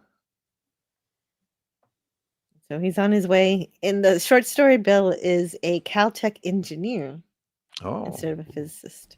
A quantum engineerist. Were you able to find that story online? I have not read the story. I just did a look for it and I couldn't find it. It's frustrating. I'll see if I can find it. No, don't It's in worry. a magazine. It's in a magazine somewhere. Mm-hmm. I Well, think it's it's also also- in a couple of compilation on Yeah. books. Yeah, it's So in one of his story compilations I'll from find the it one of 50s. these days.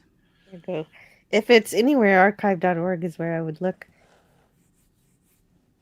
Under the books. So many books.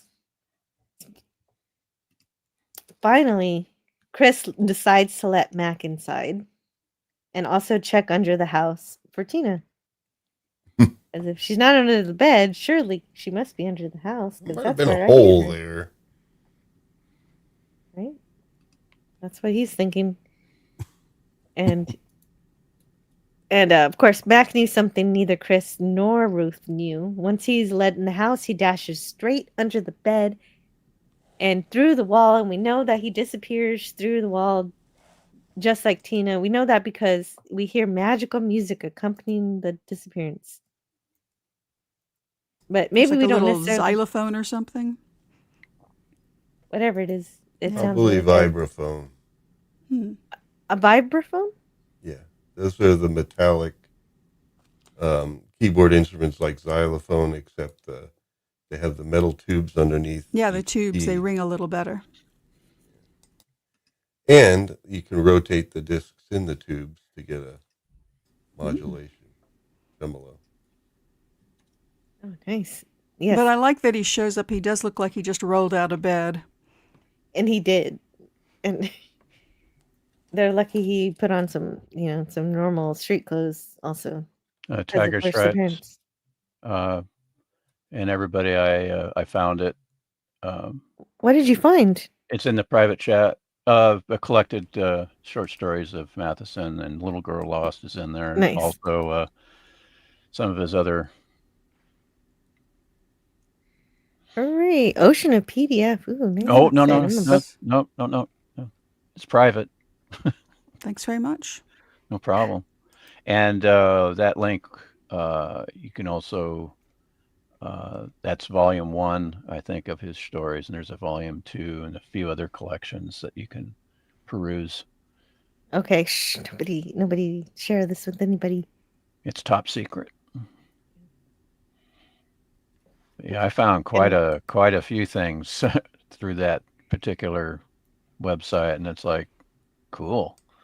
Yeah, That super is pretty cool. Like Damon Knight, To Serve Man. I had to reread that, and that's it. That's the punchline. That's the very end of the story, and in the episode, I kind of like the way they adapted. But anyway, back to Little Girl Lost. It's a cookbook.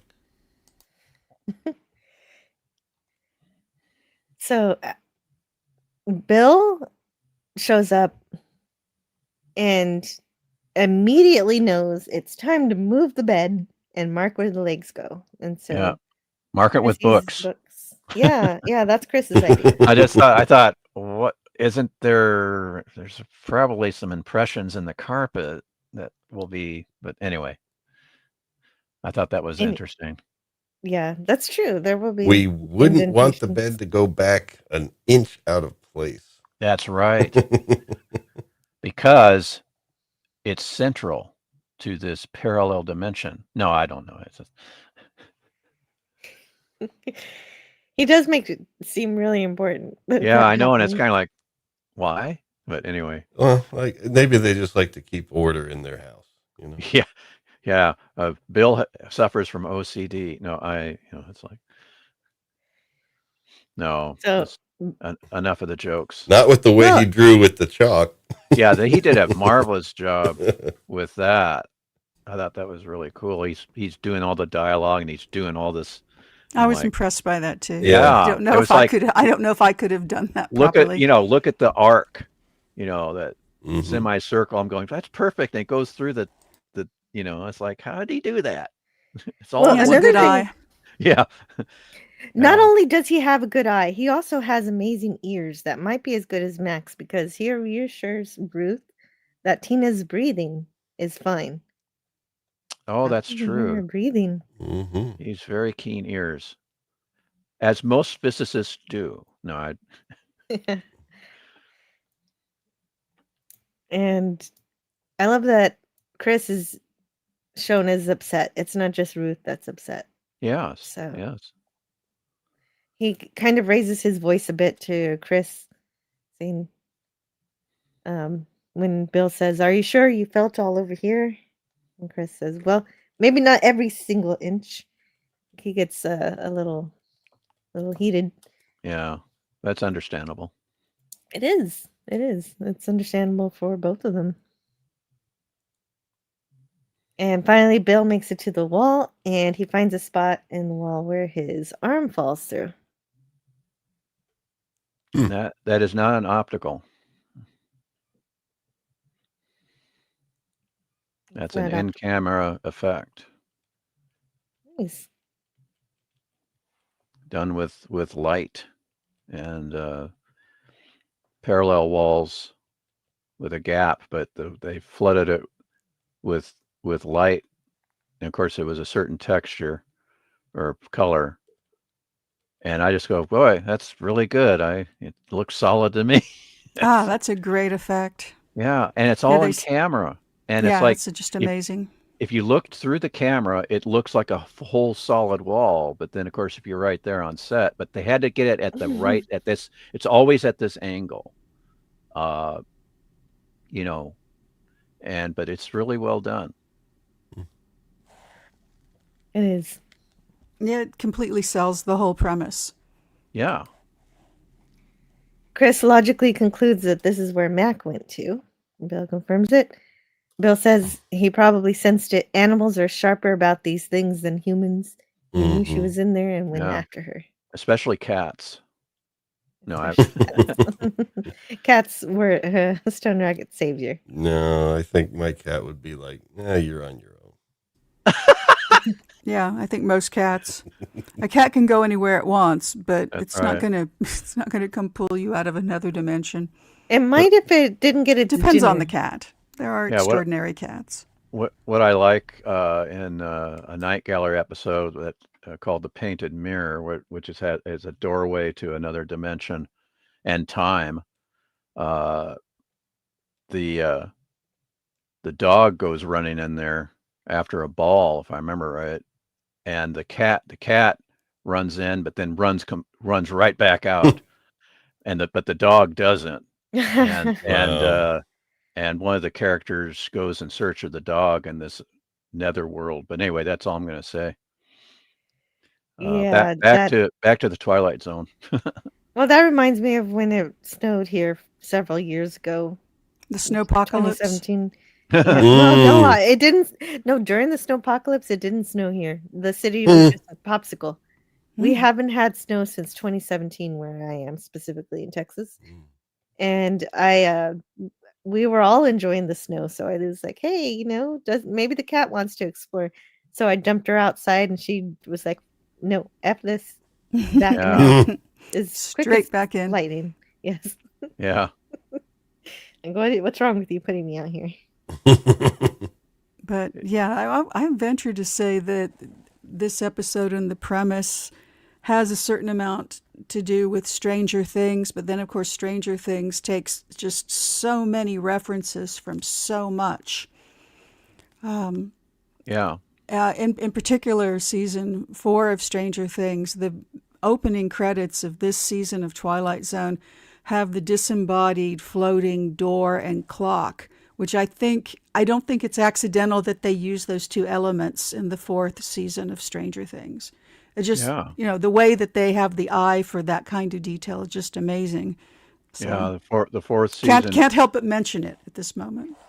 Yeah, it's a parallel fourth season reference. Fourth season Twilight Zone, fourth season Stranger Things.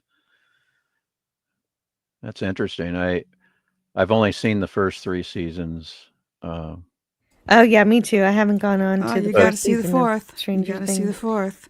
But Apparently. I dumped Netflix with Oh, I just pay for it whenever I want to watch it. So I'm watching it right now because of the new season. But I just, at some point when I saw those elements in the season, I thought, God, that really reminds me of the opening credits of the Twilight Zone. So I actually went and there's somebody on YouTube who's got a whole collection of all the opening credits for the Twilight Zone. It takes about 5 minutes to watch all of them, but it's really fascinating watching them change.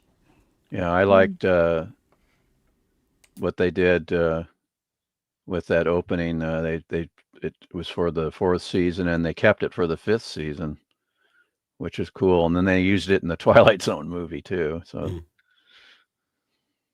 you open this door with the key of imagination.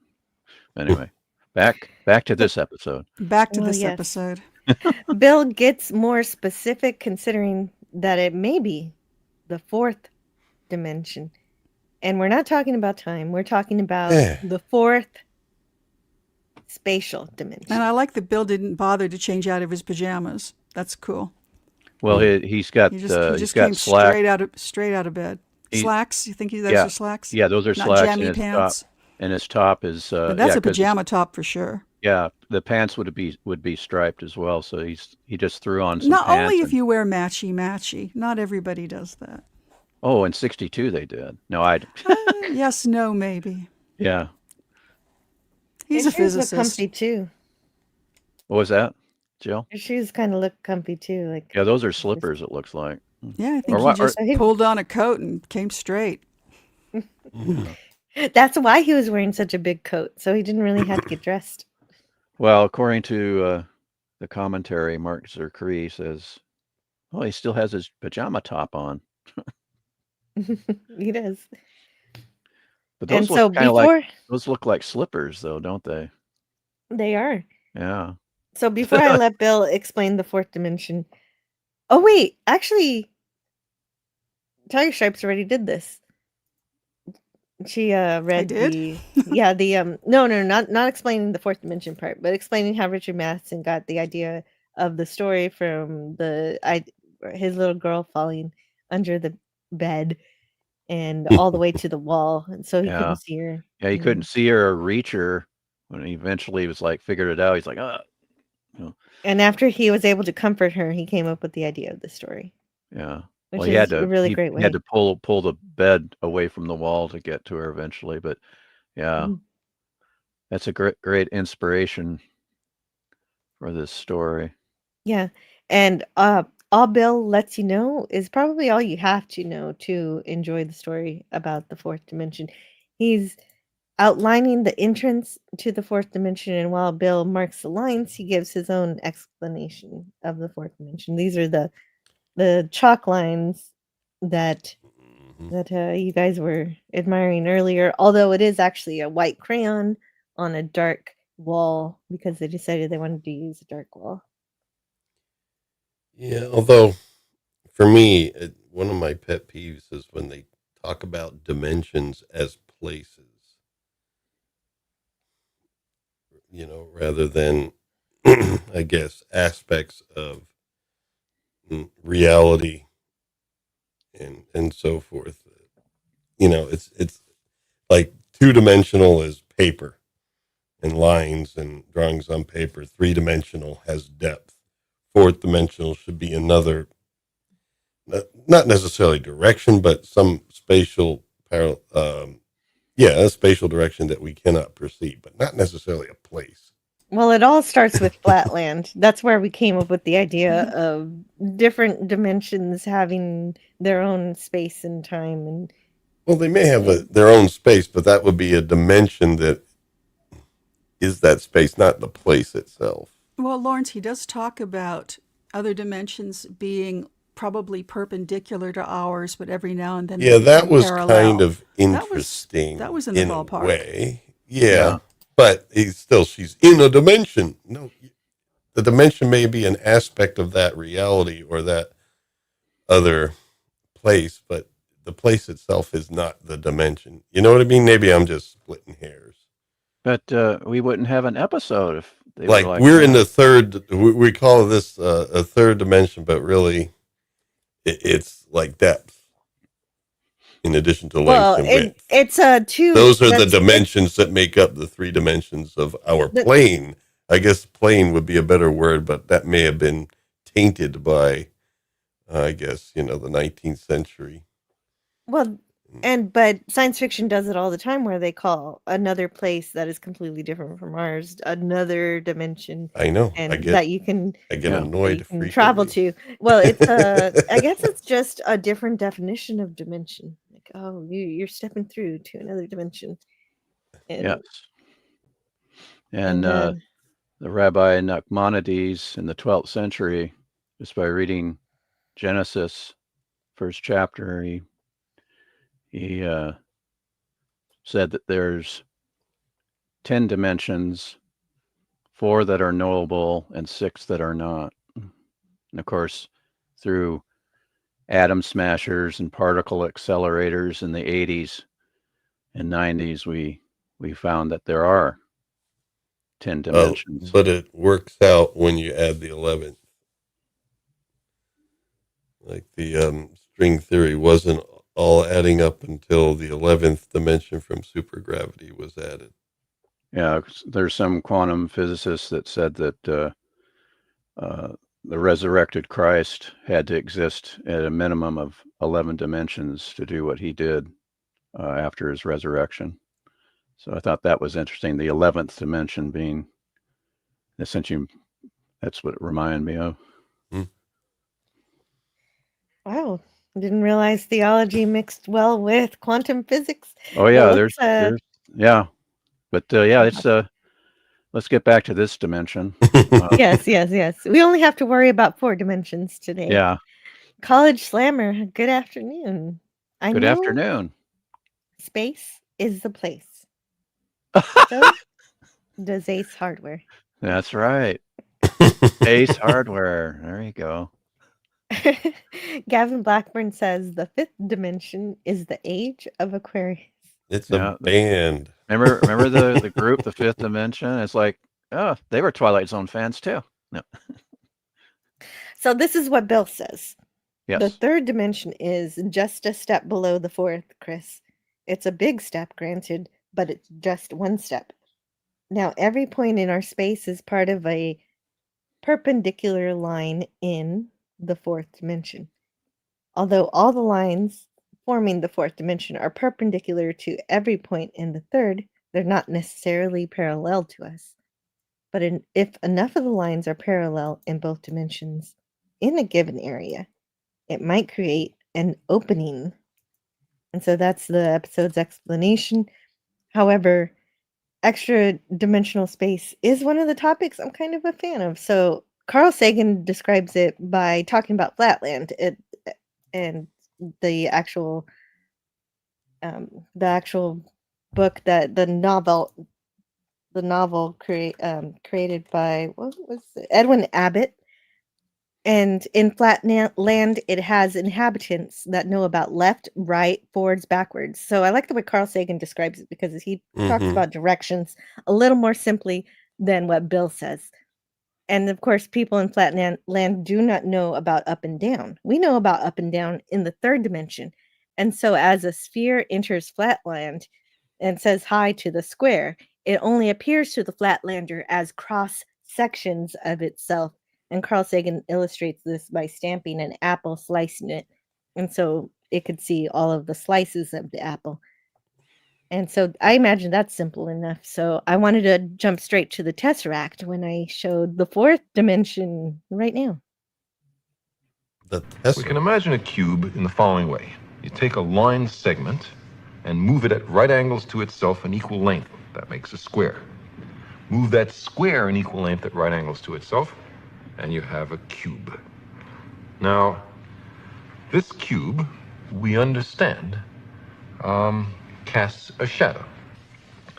And that shadow we recognize. It's, ordinarily drawn in third grade classrooms as two squares with their vertices connected. Now, if we look at the shadow of a three-dimensional object in two dimensions, we see that, in this case, not all the lines appear equal. Not all the angles are right angles. The three-dimensional object has not been perfectly represented in its projection in two dimensions, but that's part of the cost of losing a dimension in the projection. Now, let's take this three-dimensional cube and project it, carry it through a fourth physical dimension. Not that way, not that way, not that way, but at right angles to those three directions. I can't show you what direction that is, but imagine that there is a fourth physical dimension. In that case, we would generate a four-dimensional hypercube, which is also called a tesseract. I cannot show you a tesseract because I and you are trapped in three dimensions. But what I can show you is the shadow in three dimensions of a four-dimensional hypercube or tesseract. This is it. And you can see it's two nested cubes, all the vertices connected by lines. And now the real tesseract in four dimensions would have all the lines of equal length and all the angles right angles. That's not what we see here, but that's the penalty of projection. So you see, while we cannot imagine the world of four dimensions, we can certainly think about it perfectly well. Now, Jill, you'll have to let me know if you get like a gripe from YouTube for sharing that, because I'd like to do some clips from Cosmos myself. Oh, so the key to that is watching out for the music. It's always the music. For some reason, I can always play Carl Sagan. Awesome. But He one does thing one- that's interesting about that is when you take that representation of the Tesseract, what you have is six, think of it as like a pyramid without the capstone, without the point at the top. You have six of those, like basically coming from all directions, creating that cube in the center. and that's why it's also considered like a trap, like the perfect trap to be trapped in the center. It's the fourth dimension is a trip. If a creature from the fourth dimension came to us, they'd look inside out. The Yes. famous painting by Salvador Dali, Corpus Christi, depicts a hypercube as a cross that Christ is crucified on. Mm. So that I thought that was interesting. Mhm. That Yes.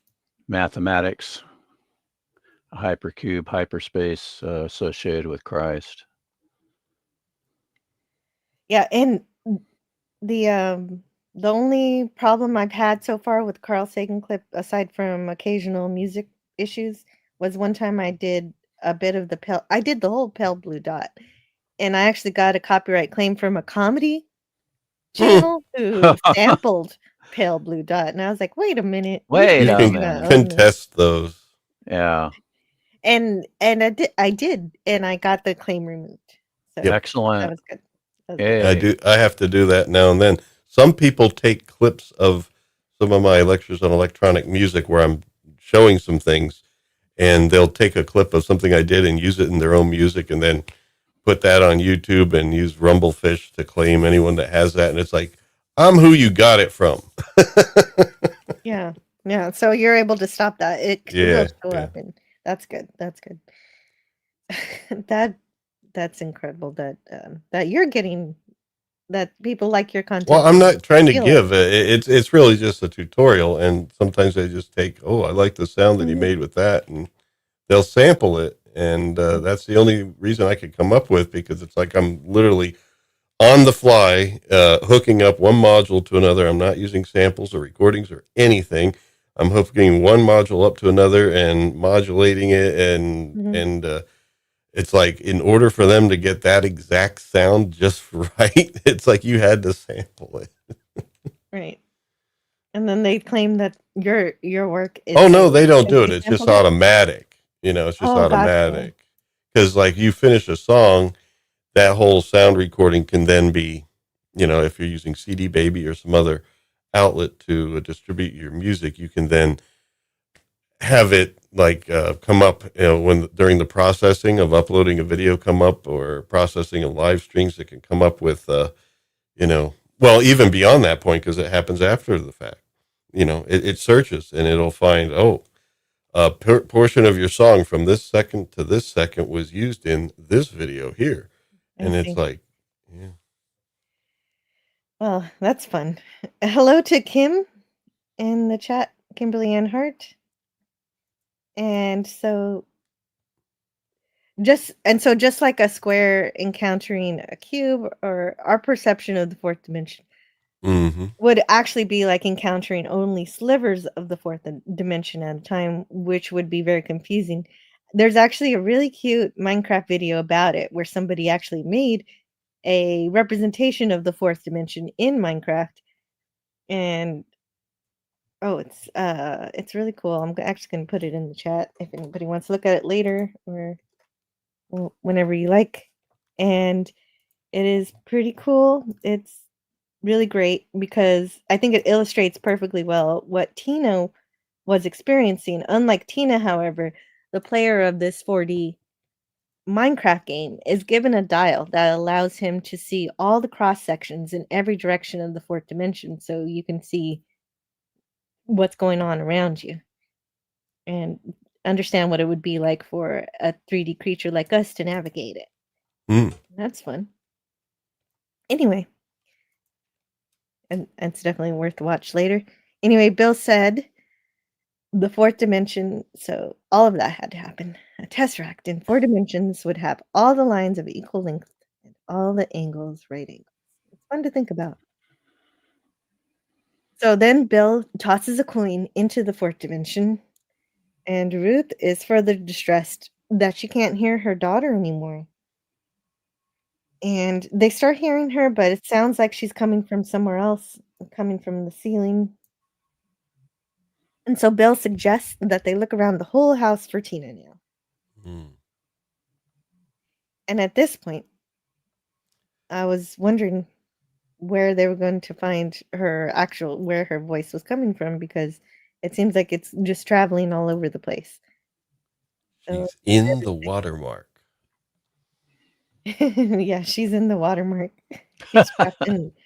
She's trapped on the bridge of the Enterprise. She's in So the both liquor cabinet.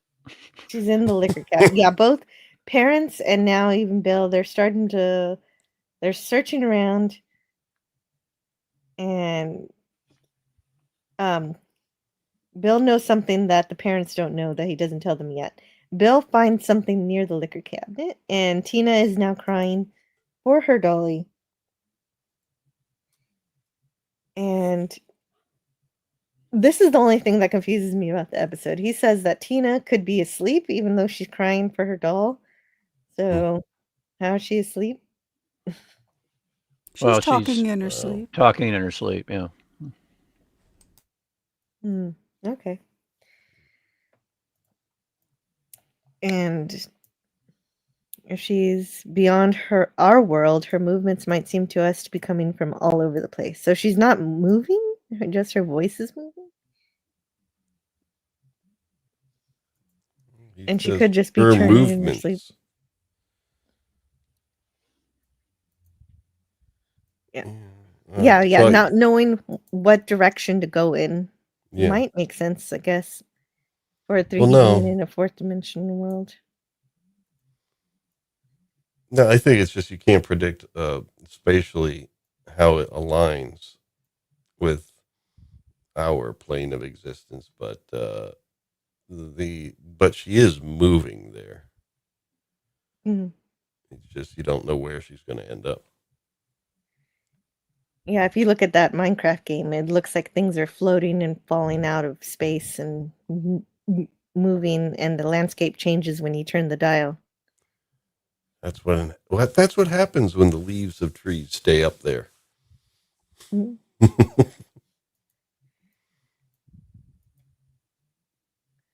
Well, and there's a good what's that mathematics comic strip, XCD something. They have a good flatland.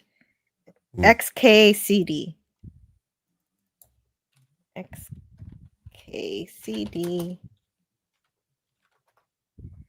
Here it is.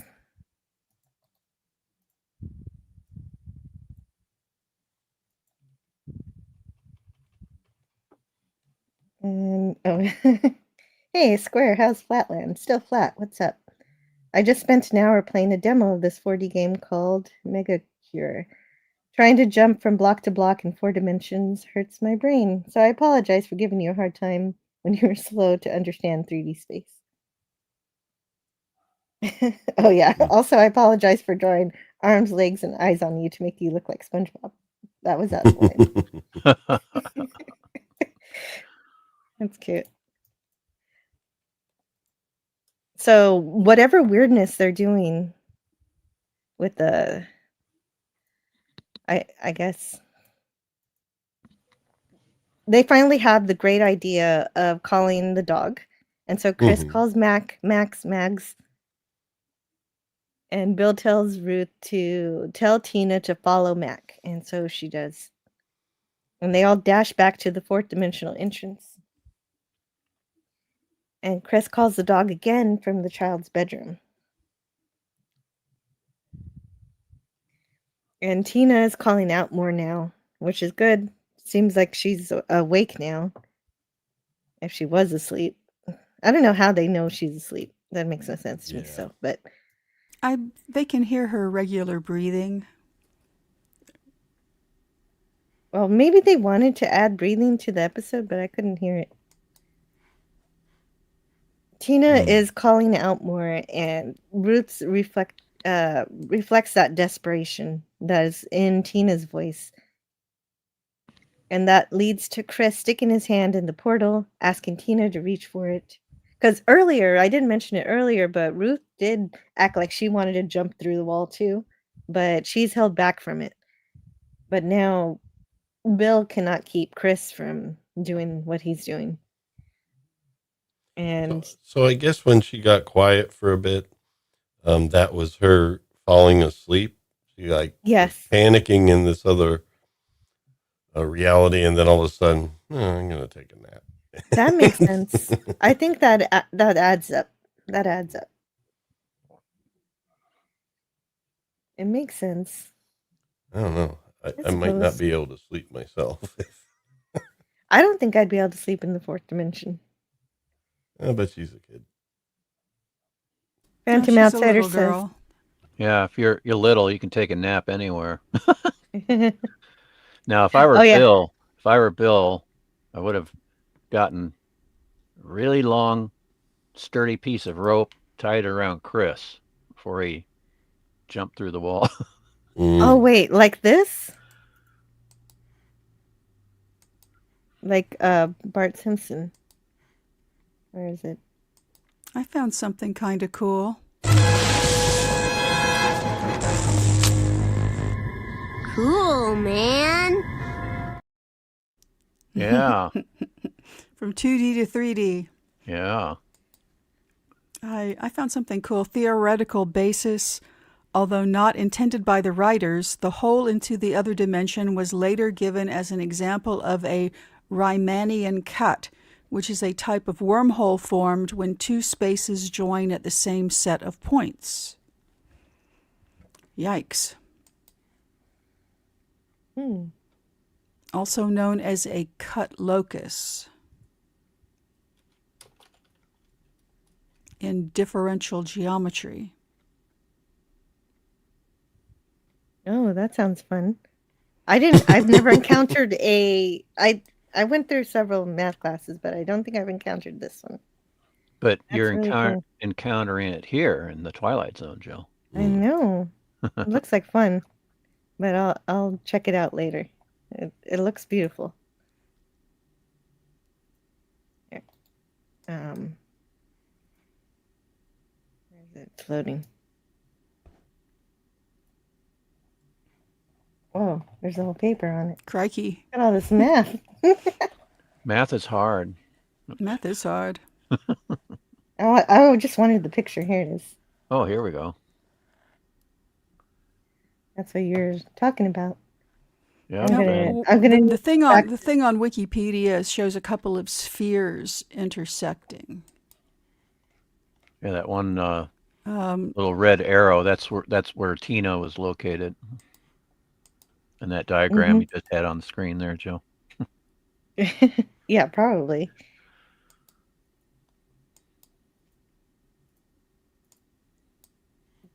So we get to see, because Chris does this, he falls through the fourth dimension. And it's fun how they decide to depict the fourth dimension based on what we know about it. And It's also very similar to the story. I've been having a look at the story. oh, good. So visually and artistically, they show it as very loopy, disorienting, and spooky. They caught what? They caught. They you caught read this Matheson's description very well, I thought. Nice. Well, and he did appreciate the story, so it must have brought some of what he wrote into it. Actually, Buck Houghton recalled the day the art director entered his office having read the script and asked how they were going to create another dimension. He showed Houghton another page in the script where it said, "Interior Limbo." He asked, "What's that supposed to be, Buck?" Houghton's reply was, "It's up to you." There you go. And the art director went off and created the fourth dimension for the episode. He broke his neck to make a limbo set, recalled Houghton proudly. Limbo. And so he did. That's a beautiful job. And then they also made good use of the optical lab to do a lot of fun stuff with the footage. Yeah, for the spinnies. Yep.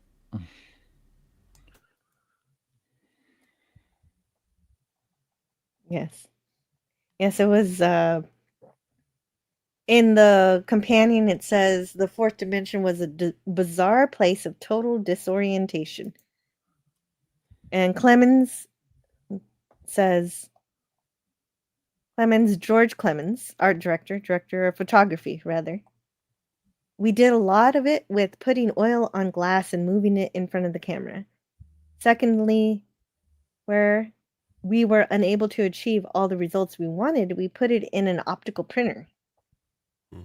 Additionally, Clemens double exposed reflections from a mirrored ball onto those scenes. Yes, indeed. It sounded like both plate and spring reverb. And even though the father makes the choice to go in when he restrained the mother from, when the mother was restrained from jumping in, it's still better than the resolution, the way he enters in the story, whereas he just sort of falls in accidentally ass backwards. So this is better than that, I think. Yeah. Yeah, it is better that developmentally. it is better that the father deliberately goes in than accidentally falling in. Yes.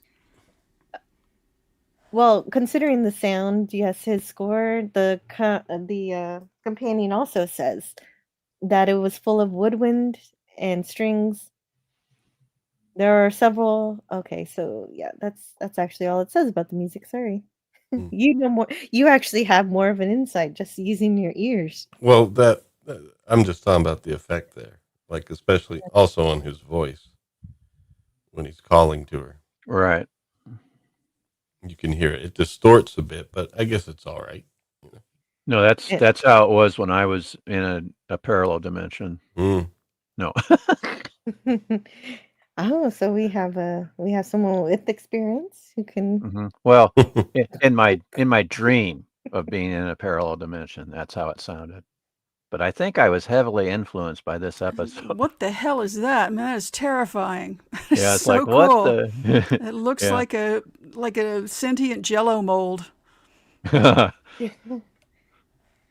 see Bubble Third Rock from the universes. Sun? I have, but not in its entirety. Is there a sentient Jello mold in Third Rock from the Well, Sun? there is a Jello mold, and they consider whether or not it is sentient. Really? That's hilarious. Well, here it's sentient, so it's Very cool. and it's talking to Tina. Yeah, Tina's upside down. We get all sorts of angles. Well, to us, she's upside down, but Well, no, True. She's actually right side up in the fourth dimension. yeah, and in the fourth dimension, they have fog machines. No, They do, yeah. Fog. Lots of fog. lots of fog. That helps with the disorientation. Yeah, and it's got the Twilight Zone star field. It does, and it really. You have to. Anyone who's watching this has to go watch this episode later because it is so tense. You can feel it. It is. It really is. Yeah, It's really well very done. well done. And that's in line with the short story. The character says, "It was black, yes, to me, and yet there seemed to be a million lights, but as soon as I looked at one, it disappeared and was gone. I saw them out of the sides of my eyes." Well, that's completely creepy. Yeah. So there's a million stars, but they're only peripheral. Mm-hmm. Oh, really? The stars were from the story too. That's wonderful. Yeah. Yeah. It's been a long time since I've read it, so I'm gonna have to reread it this afternoon. I will read it too. Yeah. Let's all read. Let's all read it to each other. No. That's for members only. Tune in next week. Bill likewise pulls them all back. So Chris makes it and grabs onto his daughter and his dog, and Bill pulls them back because, as it turns out, half of Chris was in the 3D world and half of him was in the 4D world. That's straight from the story. Yep. And it's an event they'll never forget. And it's actually unforgettable as an episode too, because you feel like you've gone through this trauma. Yeah. I love this overhead shot when they were pulled through. Me too. That's why I had to get it. I like how the dog takes off. Yes. Come back, Mac. He's done his work. Indeed. Oh, we need to He's give him we need to give him treats. Yeah. And so, of course, Ruth runs off with her child to comfort her away from the fourth dimension. Yeah, and then And I think isn't there some dialogue saying that she's gonna be staying in the parents' room for a while? yeah, yes, something like that. And She it's like, just let's doesn't. stay away Let's get from, a let's get yeah, away from this room. yeah. Well, we're gonna put an extra layer of wall against this back wall before I you don't move think it back in the works room. that way. Yeah, I but- know. Mm. Yeah, it's like, fourth dimension says, that's nothing. I can go right through that. Oh, yeah, that fourth dimension sounds really leaky. That's why, oh, that's one of the things I didn't mention. When they were looking for the fourth dimension, the physicist wasn't expecting it at the wall. He was starting to look for it in the air before they even got to the wall, Right. which was an important thing that I Yeah, missed that was the talking first about. thing he did, and then checking the floor, or did he Mhm. do that first? He did the Ye- air ye- first and then the floor. Is that right? Yes. Yeah. Mhm. Then Bill tells Chris the truth that he withheld from them the whole time because they were already in distress. So he didn't want to make them even more upset. He says, "It was closing up all the time you were in there. Another few seconds, and half of you would have been here, and the other half, Dot, dot, dot. Ugh. Yeah. ellipse." Yeah, you could hear, Bill telling him to hurry. Hurry back. Yeah, that's the real horror and Like, told to be hurry. post. Get going now. But he didn't want to Yeah, he didn't scare wanna a explain parent. why, Yeah, especially because to the parents, Ruth. Well, hey, right, the Ruth, this parents is were, closing up and, Chris could be, cut in half. But don't yeah, worry. No. but don't worry. The parents were already frightened, so Yeah. you didn't want to do that. And then Well, we come back to normalcy and quiet neighborhood, but we just witnessed a nightmare inside that house. actually, we're in the fourth dimension. Well, if you call it a place, we're there all the time because just like any piece of paper with a line drawing on it is two-dimensional reality within the third dimensional reality. If you Oh, the think about paper. it, we are constantly within four-dimensional reality. We just can't perceive it. Though the paper does have a little height. Yeah. Well, just imagine. We're all talking about analogies here. Just imagine True. that to a two-dimensional being, it does not.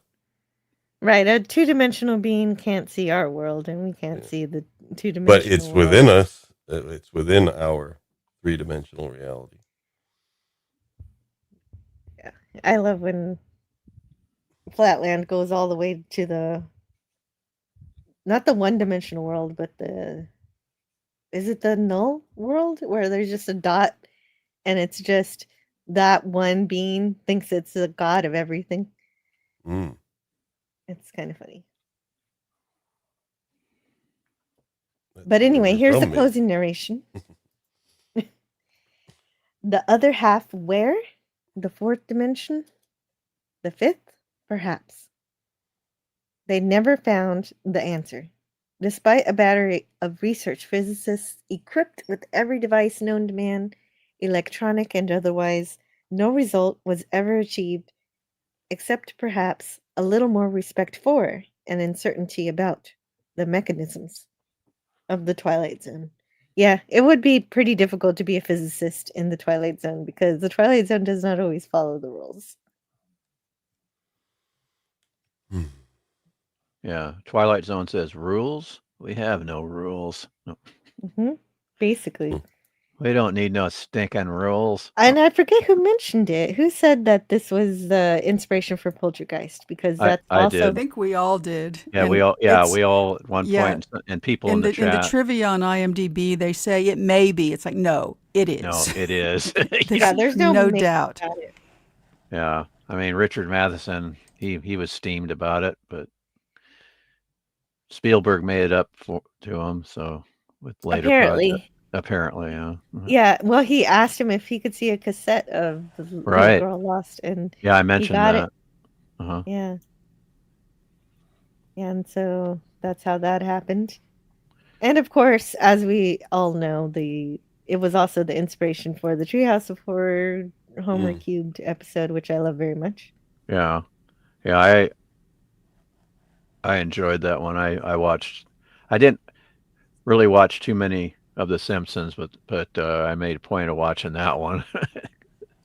Yeah, it's incredible. Watch it, Coney! Yeah!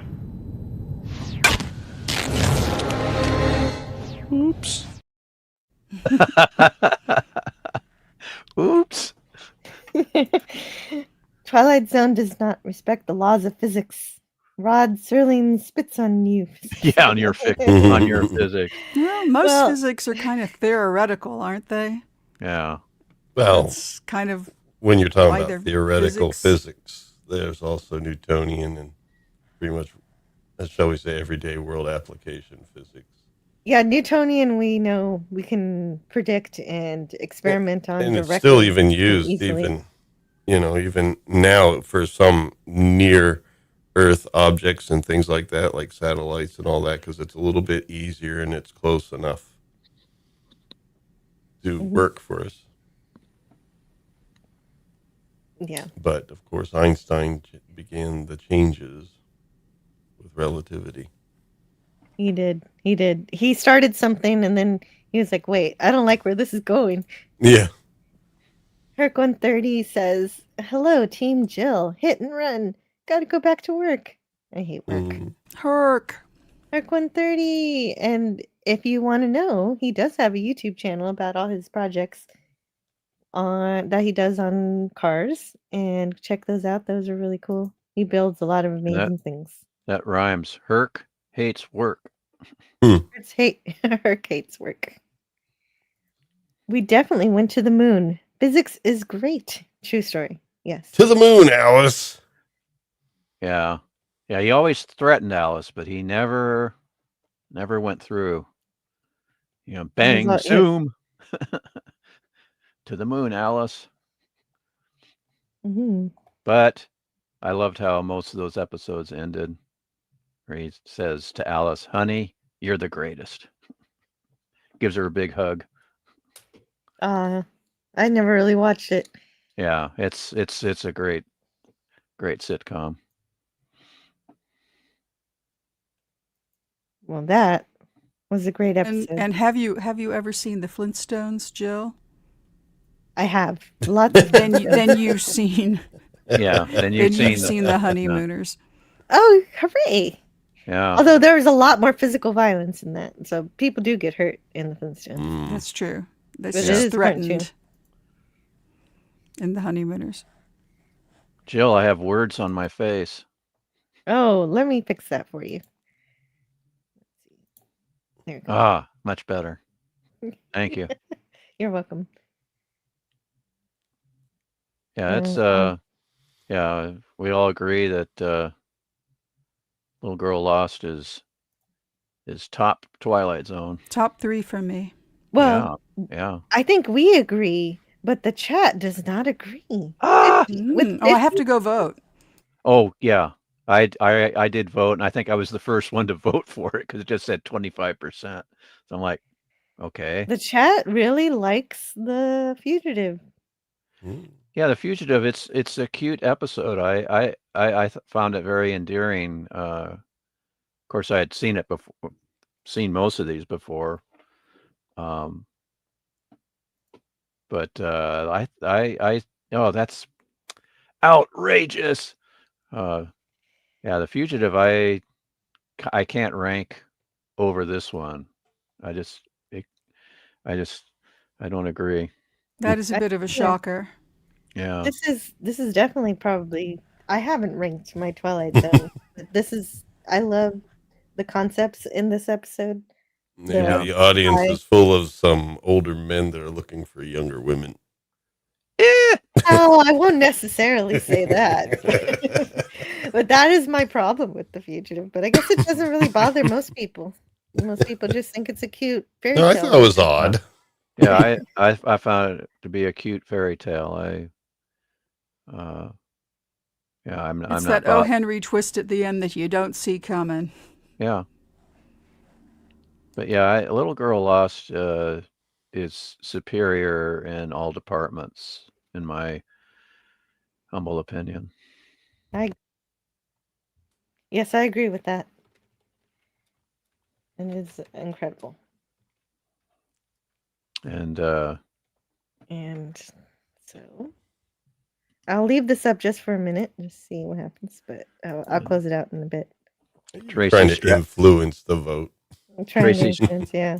Tracy Stratford will return in the 5th season, and we'll actually hear her real voice quite a bit. Right. That's the one I should have said was in the Talking Doll episode. Yeah, Living Doll. Not to be confused with the Robert Cummings and Julie Newmar sitcom, My Living Doll.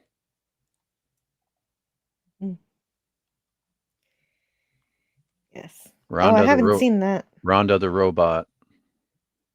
Yeah, her reset button is a mole on her back. Gotcha. Good to That's know. about all I remember. She keeps conking out and they're dancing and he has to touch this mole on her back. She has The audience. she has a low cut dress in the back. Rhoda the robot. Rhoda, yeah. Rhoda the robot. You remember that one, Tiger Stripes? It was Julie Newmar. Yeah. We watched it occasionally. I don't think it was a regular thing, but it only lasted 1 year, but it was cute. Canadian Spider-Man says the audience thought Harrison Ford and Tommy Lee Jones was in The Fugitive, so they voted for it. They voted for it, yeah. Or David Jansen and what's his name? Can't think of his name. David Jansen and guy that played Well, what do you think of that? Phantom Outsider says Yeah. the interesting thing about The Fugitive was that he called her Little Monkey, and hairless ape is used as a pejorative towards humans. Not It's a pejorative, it's odd, as descriptive. It's odd a prince would marry a monkey. Well, he's a king. It's only a pejorative if you yourself are covered with hair, and to call somebody hairless is an insult. Yeah, while you can, monkey boy. Barry Morse as Lieutenant Philip Gerard. I couldn't think of that. That's the other star in the original TV show series, The Fugitive, with David Jansen as Dr. Richard Kimball. FKHC says Little Girl Lost title comes from a William Blake poem. Well, that's fascinating, if true. That's interesting. I was kind of wondering what the source of the title was from. So that's interesting. Not only that, but it looks like I didn't get a screenshot of your other teddy bear to show that it was the same one from the previous episode. But I know that, I did see it. And of course, when you're talking props and costumes, there's always more than one. You know, they're going to have 5 on the shelf that are all going to be identical. So it didn't have to be exactly the same one, but I think it was the same one. I think they just had it kind of handy. Oh, a child's bedroom. We'll just stick this here. Phantom Outsider says, I voted for The Fugitive because a higher alien life form marrying a human to remote intergalactic understanding is a good thing. Were they promoting intergalactic understanding with the rest of the Earth, not knowing a thing about them? And it's an interesting supposition. Lawrence, you're a cynic. No, I'm sorry. No, that's no. You're supposed to say I'm a realist. No, I'm tired of being left out of this party. Oh no, you're not left out. No, I'm not trying. Besides, it's an opportunity to spread peaceful coexistence through an entire galaxy. I'm talking about we Earthlings being left out of the party in the galaxy because we don't have warp drive. Well, that's coming. As I can tell you have warp drive, you're not good enough. It's just around the corner. Very soon. Zephram Cochrane is working on it. Oh, so the Klingons are good enough, huh? The Cardassians are good enough, huh? Well, I guess you can't avoid them because they can warp over to your place.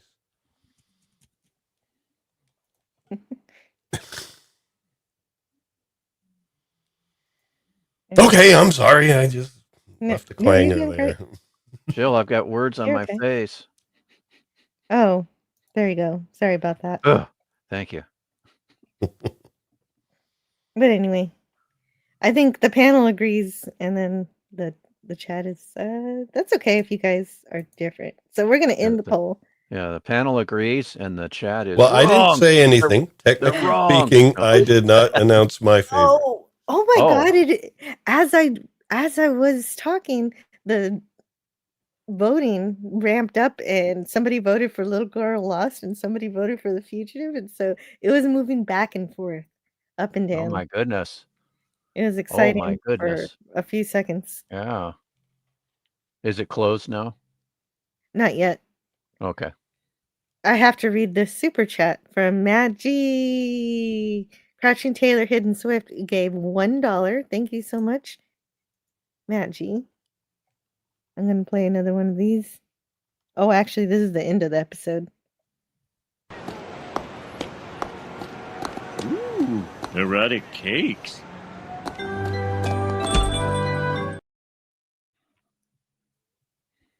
That's when Yes. he enters the real world. Then when he enters, there's Patrick Stewart there trying to sell him a cake with a woman pissing.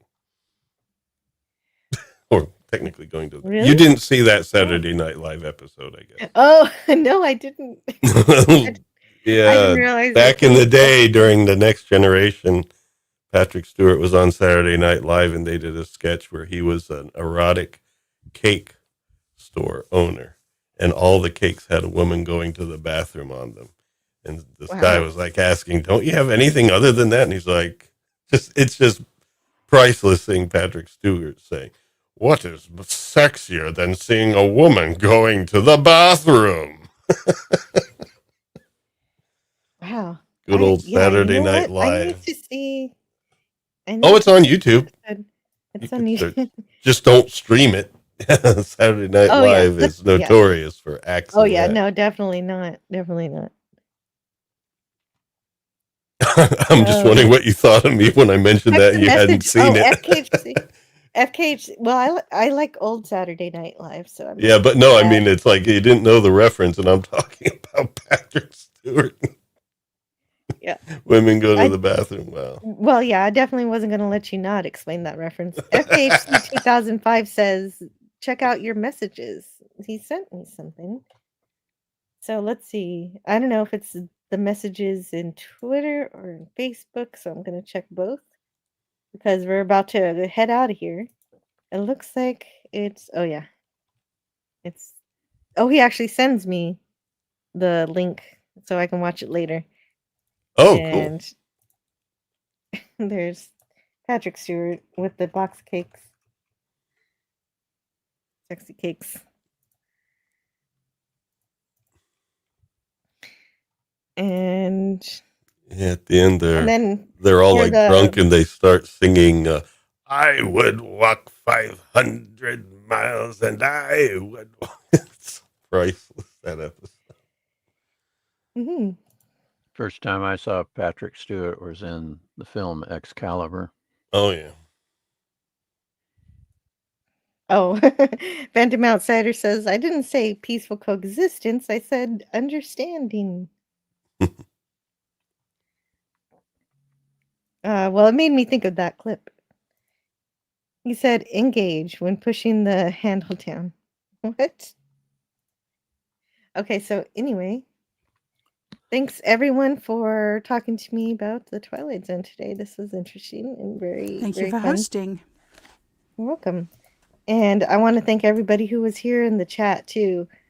At number 17, we had James Caserta was here. Wait, where was James Caserta? Did I see him?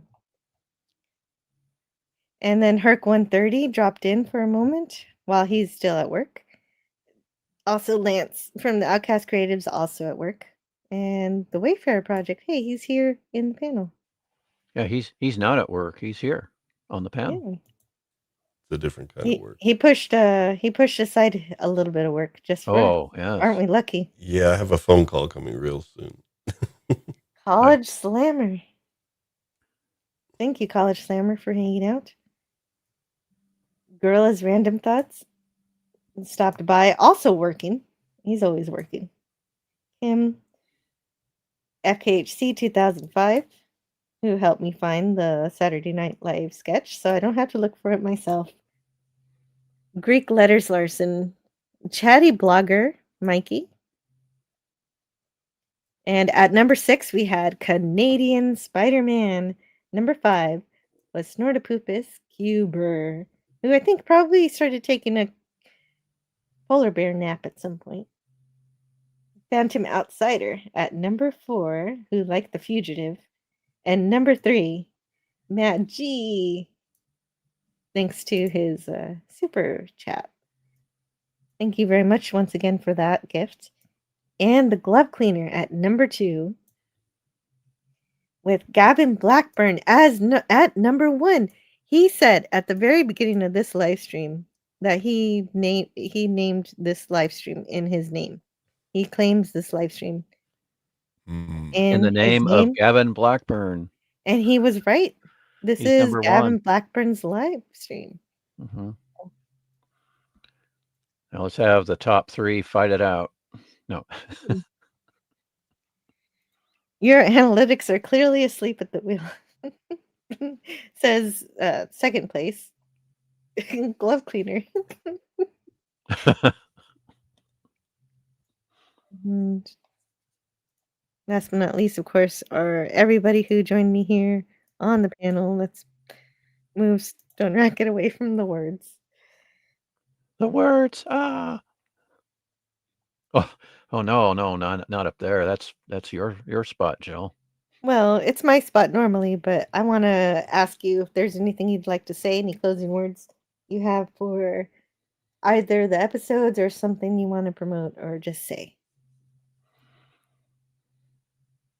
I have cats. Sorry. I don't really have I'm not a YouTuber, and but I appreciate the fact that you have me on your channel, Jill, and on these panels, and I appreciate that, and get to talk about the stuff that we love, and like to continue doing that, and with you, and all your friends, and that's basically all I have to say. Little Girl Lost is a top tier Twilight Zone episode for me. Yeah, me too. Me too. One of these days I'm going to rank them. It's kind of difficult because I love the Twilight Zone so much, but this is a big one. Yeah, number 1 for me is Walking Distance. That makes sense. But I really couldn't tell you,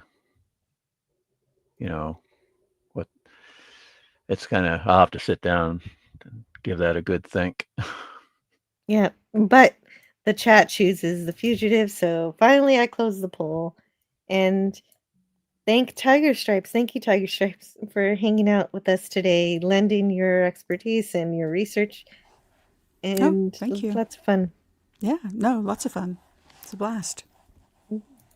Yeah, I just spinning my head around. It turns out that the science fiction writer E.C. Tubb also had a short story called Little Girl Lost. Interesting that they both have the same title, and it was made into a Night Gallery episode. So it's like with William Wyndham and what's that actor's name? Can't think of his name. But yeah, that was an interesting episode or story segment of Night Gallery. Yeah, I need to watch Night Gallery. Yeah, it's paired with one of the top creepiest story segments. It's an adaptation of a really bad short story, but Serling makes it uh, a great one. It's called The Caterpillar, with starring Lawrence Harvey and Joanna Pettit. It's like Lawrence's byline here. Home of Earworms. Yes. Well, that doesn't Yeah. happen very often where the Well, earworms is music, but earwig is something terrifying. But anyway, that is rather rare where the film, the celluloid, is better than the book. oh yeah, there are examples. But yeah, the short story is called Boomerang, and it's not very good at all. But Serling spun gold out of straw with that one. Neat. It's one of the more memorable episodes.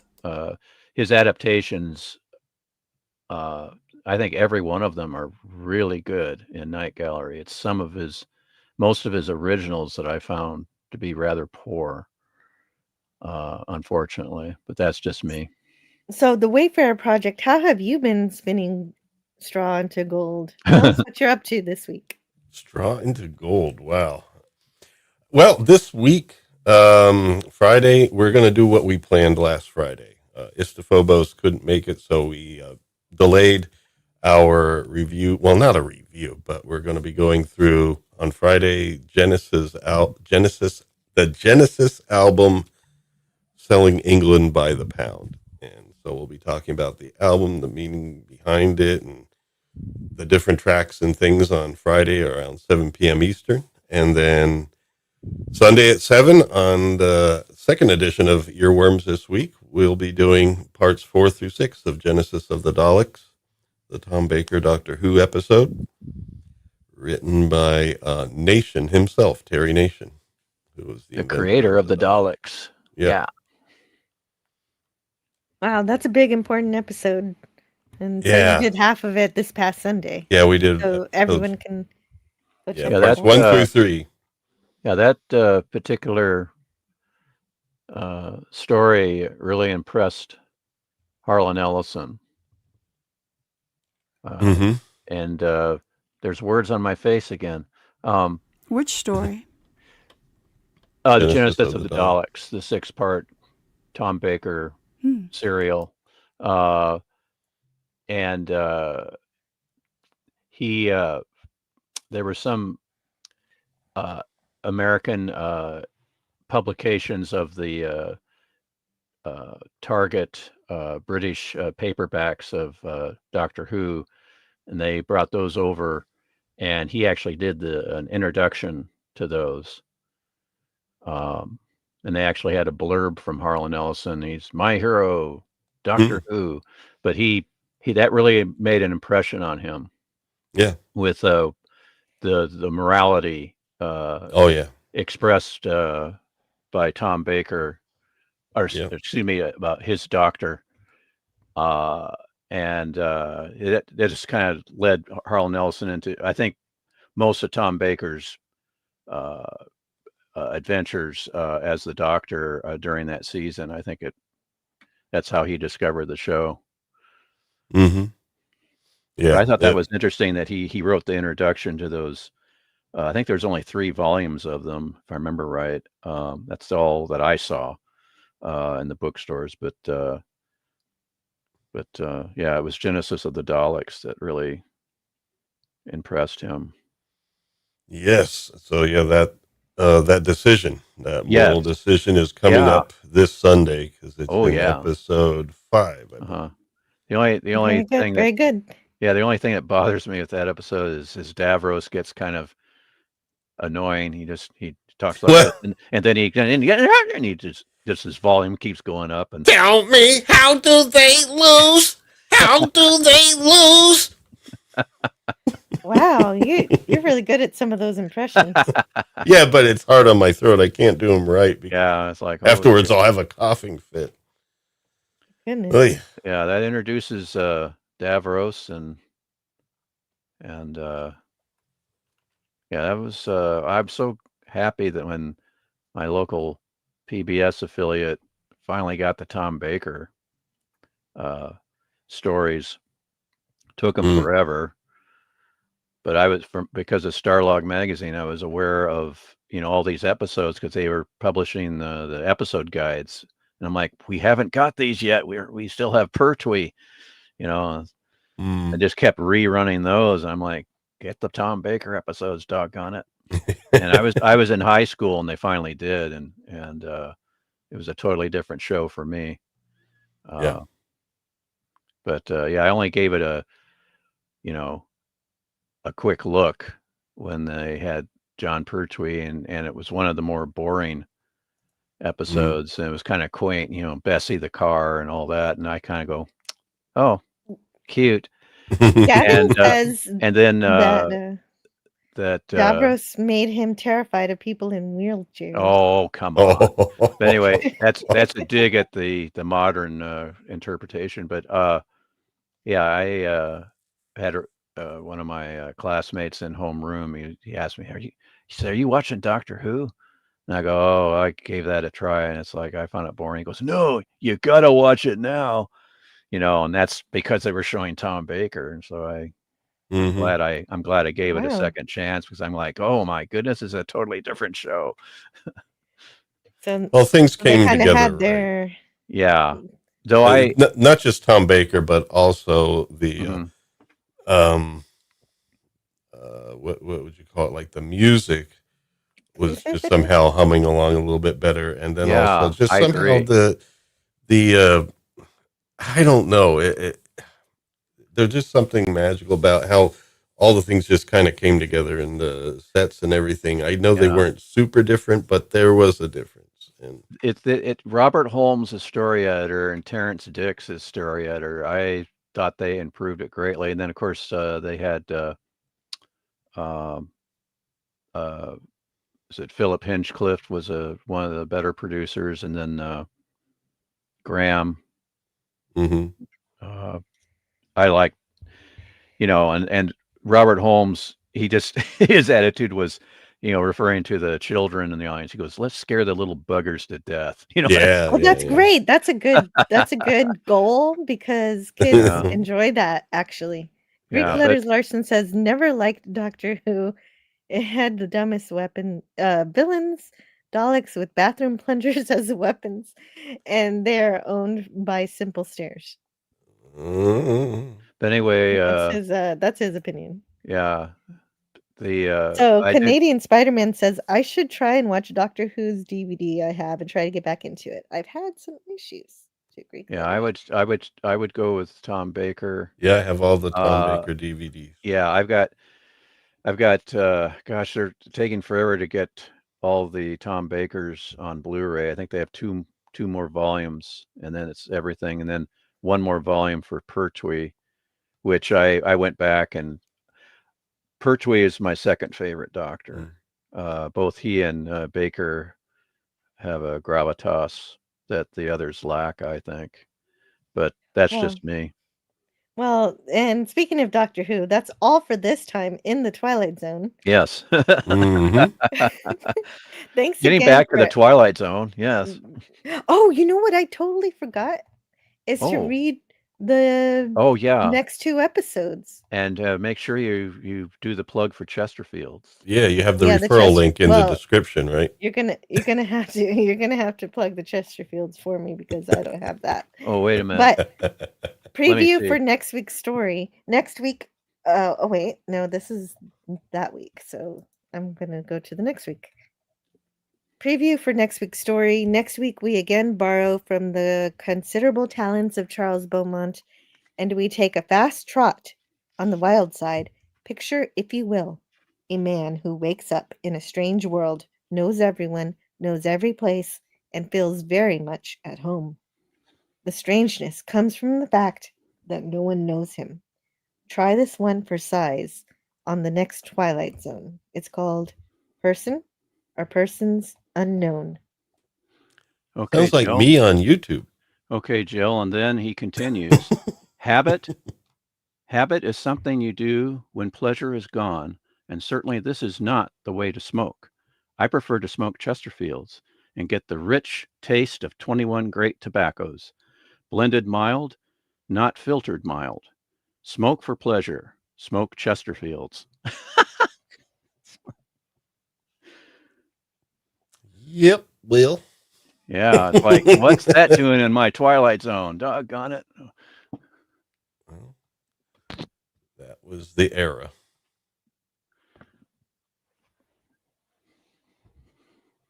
Yep. Well, then, at Anyway, least they were going for Yeah, quality. Sirloin- sorry about that. Serling's brother tried to get him off that habit. Yeah. You know, Oh, but unfortunately, At least they were pushing quality cancer. 5 packs a day. It's like, oh dear. Oh, man. yeah, I wish he didn't smoke quite so much. I'm so Too much sorry we lost quantity. him so soon. Yeah, he was 50 years old. It's like, too soon. Yeah, wait. Yeah, about 50 years too soon.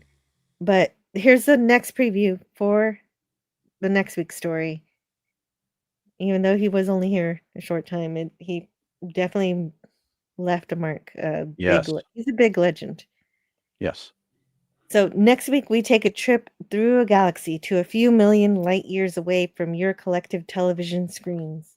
We'll land on an uncharted asteroid and then undergo an experience designed for goosebumps Ooh. and palpitations. Because in the Twilight Zone, next time out, you'll see that monsters come in all assorted sizes and shapes. I hope we whetted your appetite, and if so, we'll see you next week. Our show is called The Little People. Starring Interesting Warwick name. Davis. That's like- exactly what I was thinking. I was It's trying like, wait a minute. We're not to make a joke like that. going to be scared of little people? No. Yeah, well, Palpitations from They little didn't have that people? terminology then. Right. right, exactly. Yeah. They didn't. And It didn't mean the same thing. Where I come actually, from, I don't even think they had the terminology in the 80s and much of the 90s, at least, too. yeah, it's a rather new Mm-hmm. terminology. Where I come from, a Chesterfield is where you and your friends sit. Greek letter says, oh, more Doctor Who. We're gonna step aside from the Doctor Who for now. Oh, no. And I'm knows pretty that'll- sure whatever Greek letter says. That'll is drag it correct. out. Yes. That's funny. Bird Eye Gorin directs The Little People. Well, we'll see next time how those stories go. I don't Yes. remember those. And who directs? Oh, I remember The Little People. Oh, dear. Anyway, Is it good? Oh well, we'll. in my opinion, We'll it find out is next most week. silly. But anyway, Oh, silly might be good. I like silly sometimes. yeah, we'll see what you think. Sure. Let's find the closing time. videos on the Twilight Zone. Uh-oh. Oh, where'd Tiger Tiger Stripes Stripes. dropped out. There she she's is. back? I'm right here. Yeah. I was in another dimension. Yeah. Oh.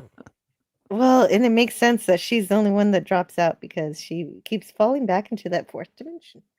Oh, It's okay. dear. I've got my dog with me. Yeah, I was just going to ask if you have your dog. That's good. You have your own voice. And your own voice. Yes. Thanks again for everyone being amazing and awesome and interesting.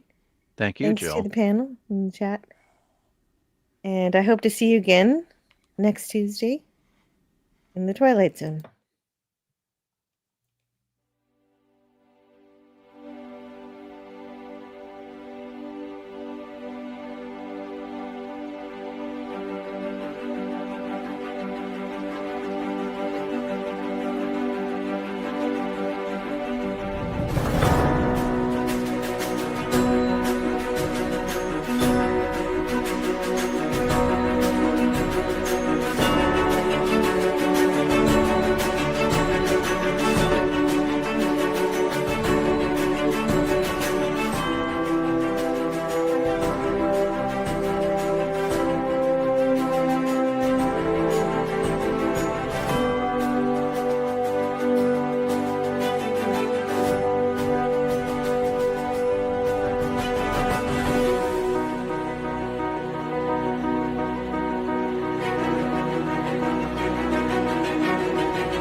and the ways our differences combine to create meaning and beauty. It has always been easier to destroy than to create. May we together become greater than the sum of both of us. Well, now you have something new to think about. Carry on. All right, move along. Done. Stop it. Get off of the things. Go outside. Get some food. It's like, you know, it's a time of day where you live. Go do something. Shut up, Snoopy. I don't care. You smoke too much. Let's go. Let's go adventure. Let's go explore. I'll see you in the future.